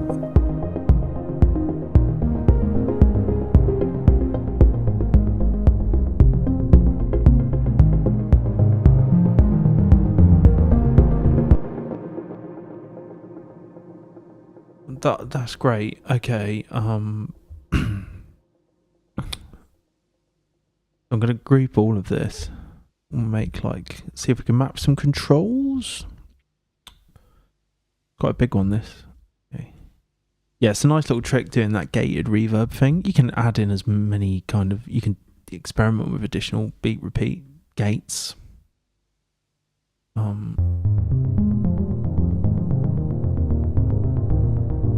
Let's put some mod on the filter here, maybe some docking.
Messing with the reverbs here.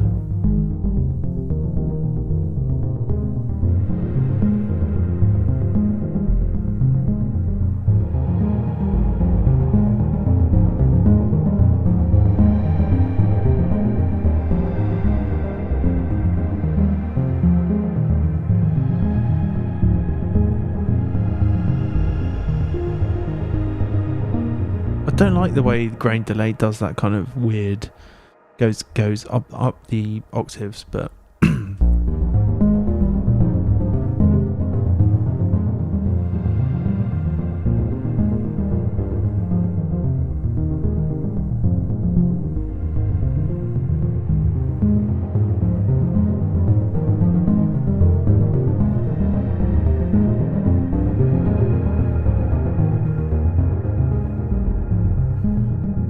it's not bad.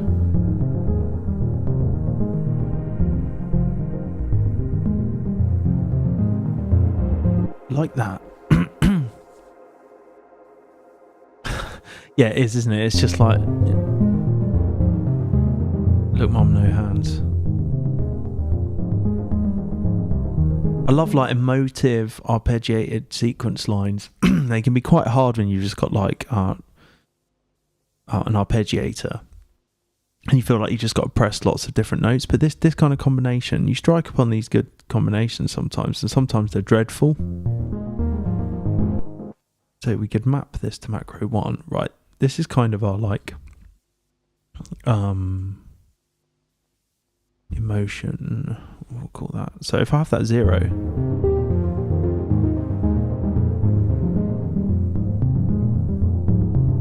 I could group this chord as well. I like how are we doing for time? Let's push on.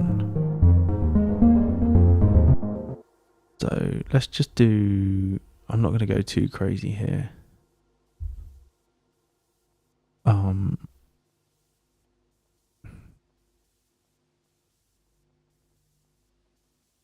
In fact, I'm not going to do this. Let's find another way to do this. Maybe we could just turn it on or something. We can map that to there. Something like that. Yeah, is that right? So that will be, I always get these wrong. Invert that. Yeah. Okay.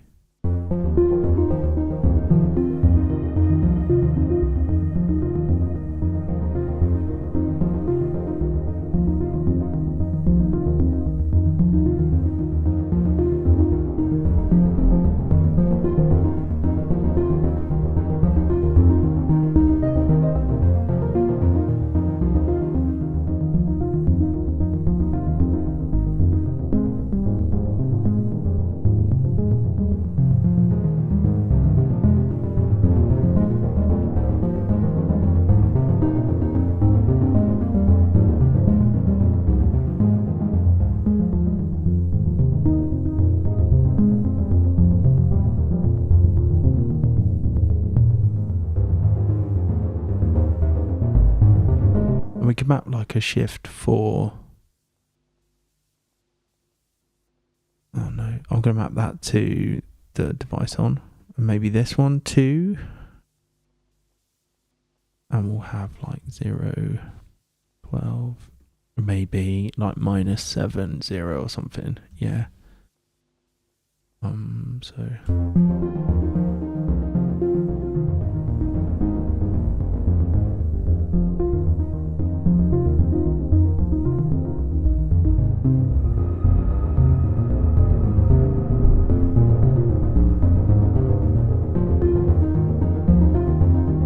Actually, sorry, I want that 0 and like minus 1 or something.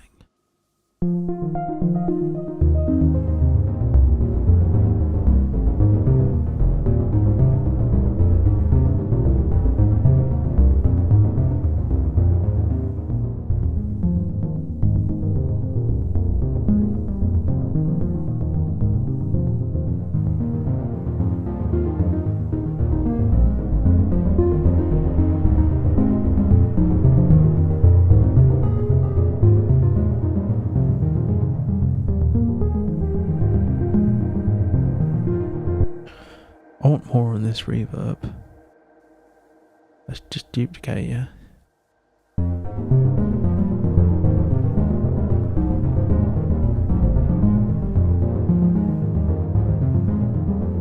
Have this.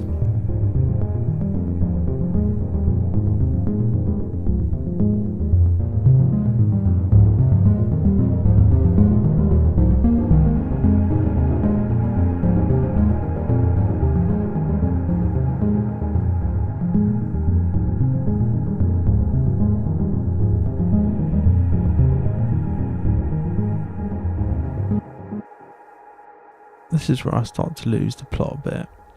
Where I probably developed too much stuff, but I want like some...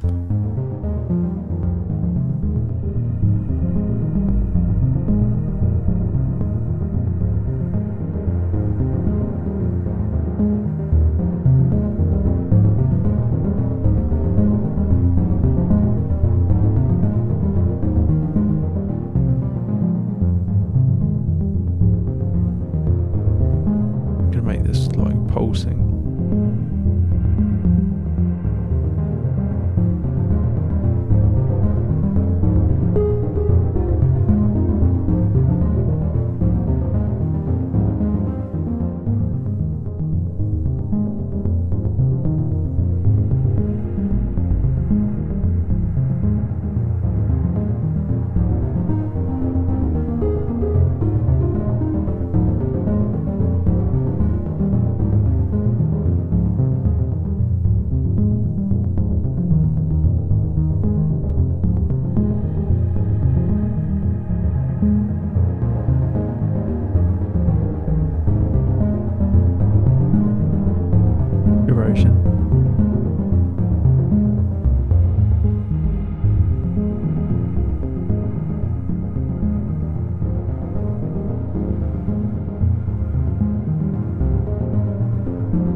Shifter's cool, yeah.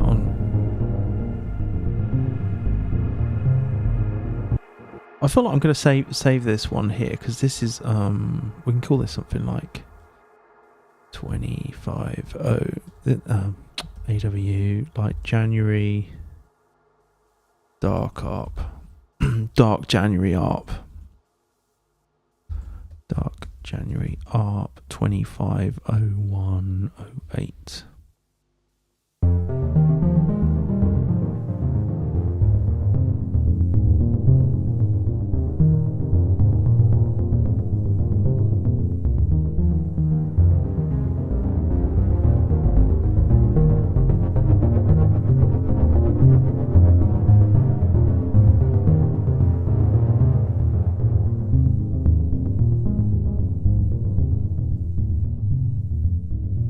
Another thing that's cool about Wavetool is it's got like a randomness MIDI thing, so that can be quite cool on like the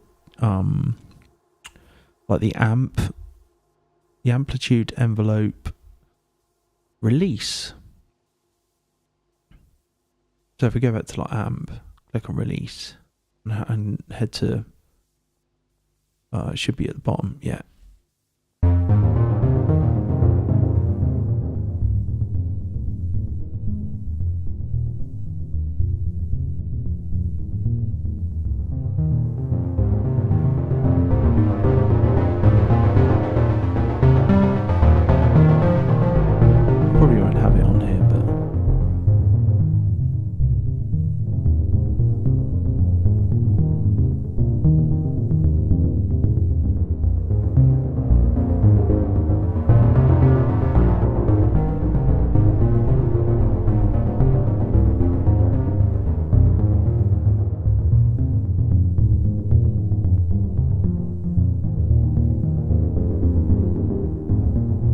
Sick, that's pretty good.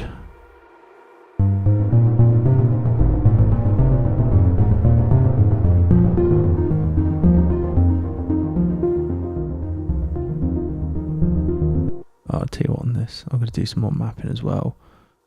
Right, this I'm going to map to macro 2 and it's going to be 0 or how am I going to do this? 15. I kind of want it being straight away.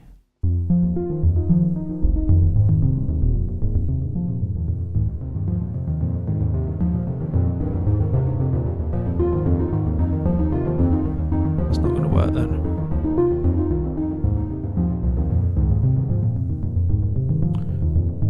What's this thing again?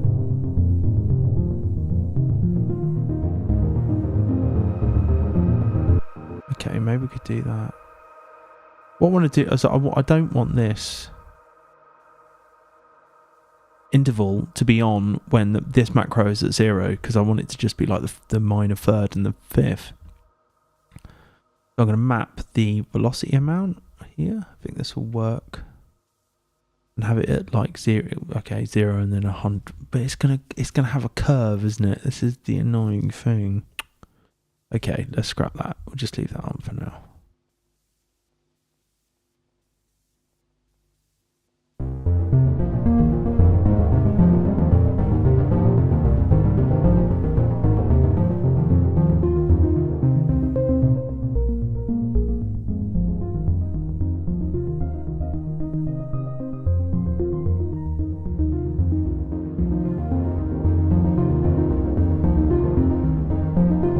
Definitely want rate, definitely want distance, definitely want steps, definitely want gate. No, it's very Tangerine Dream, isn't it?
Love it.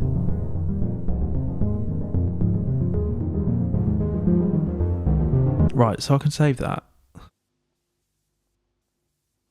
Awesome, and I'll share all these at some point. But we've got these kind of dub, like the dub techno stabs that we've created, as well as this like arpeggiated rack.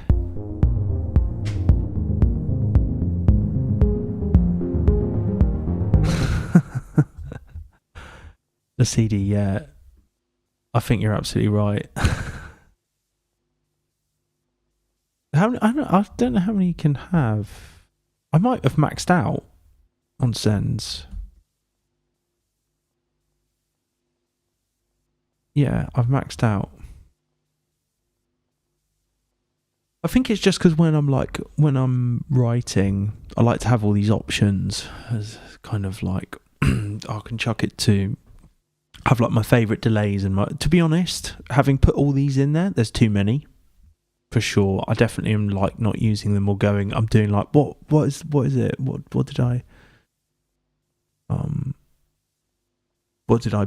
are the sends again? So okay. Yeah, I'm pretty happy with how this we've got some nice presets here.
Oh yeah, good. All right.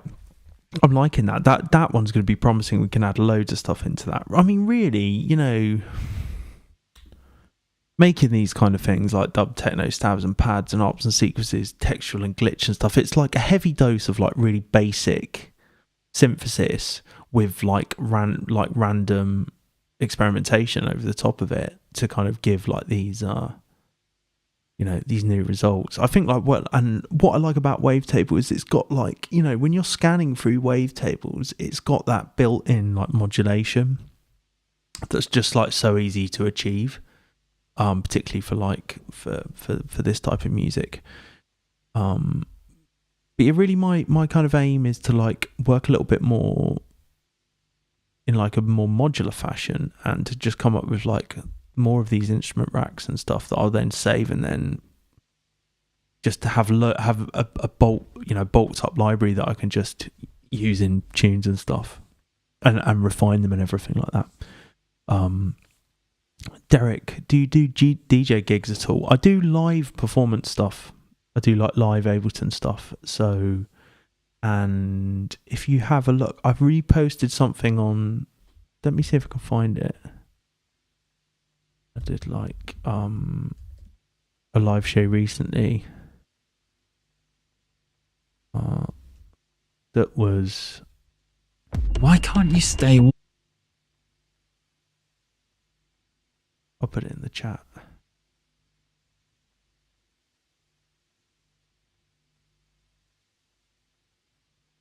But yeah, no, I do live stuff, and not just like radio shows, but club gigs and stuff when I can, or when I haven't done any for a while. But actually, that's not necessarily a bad thing, because kind of, I don't know.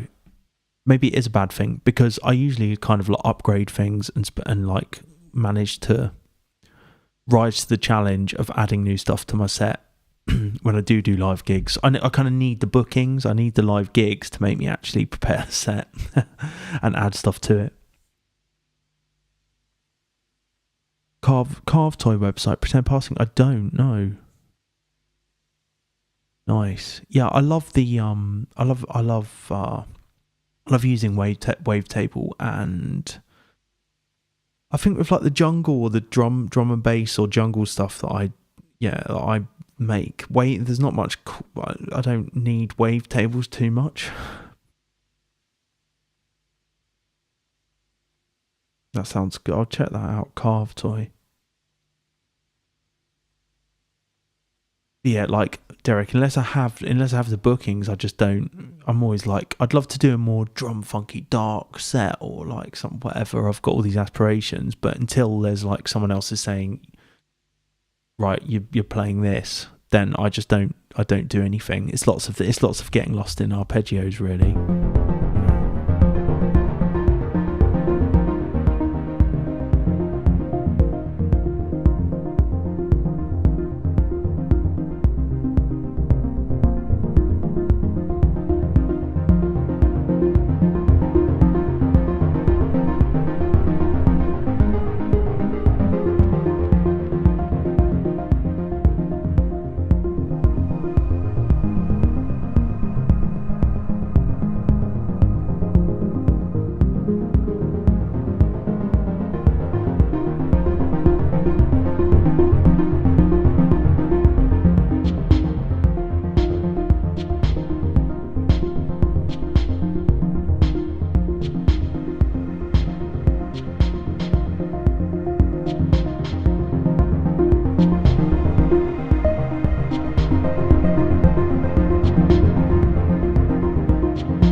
I feel like sometimes these kind of like tunes are more fun to make than they are to be listened to.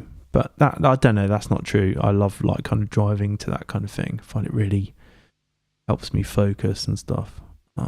Cool. All right. Well, there we go. A couple of little bit of sound design, bit of preset, like in messing around with instrument racks and stuff, and sharing my process for how I go about doing stuff like that. I do this for everything, for like anything like bass sounds and stuff, you know. Stuff is all the kind of the same process, really. A lot of tinkering, experimentation, messing around, mistakes, accidents. So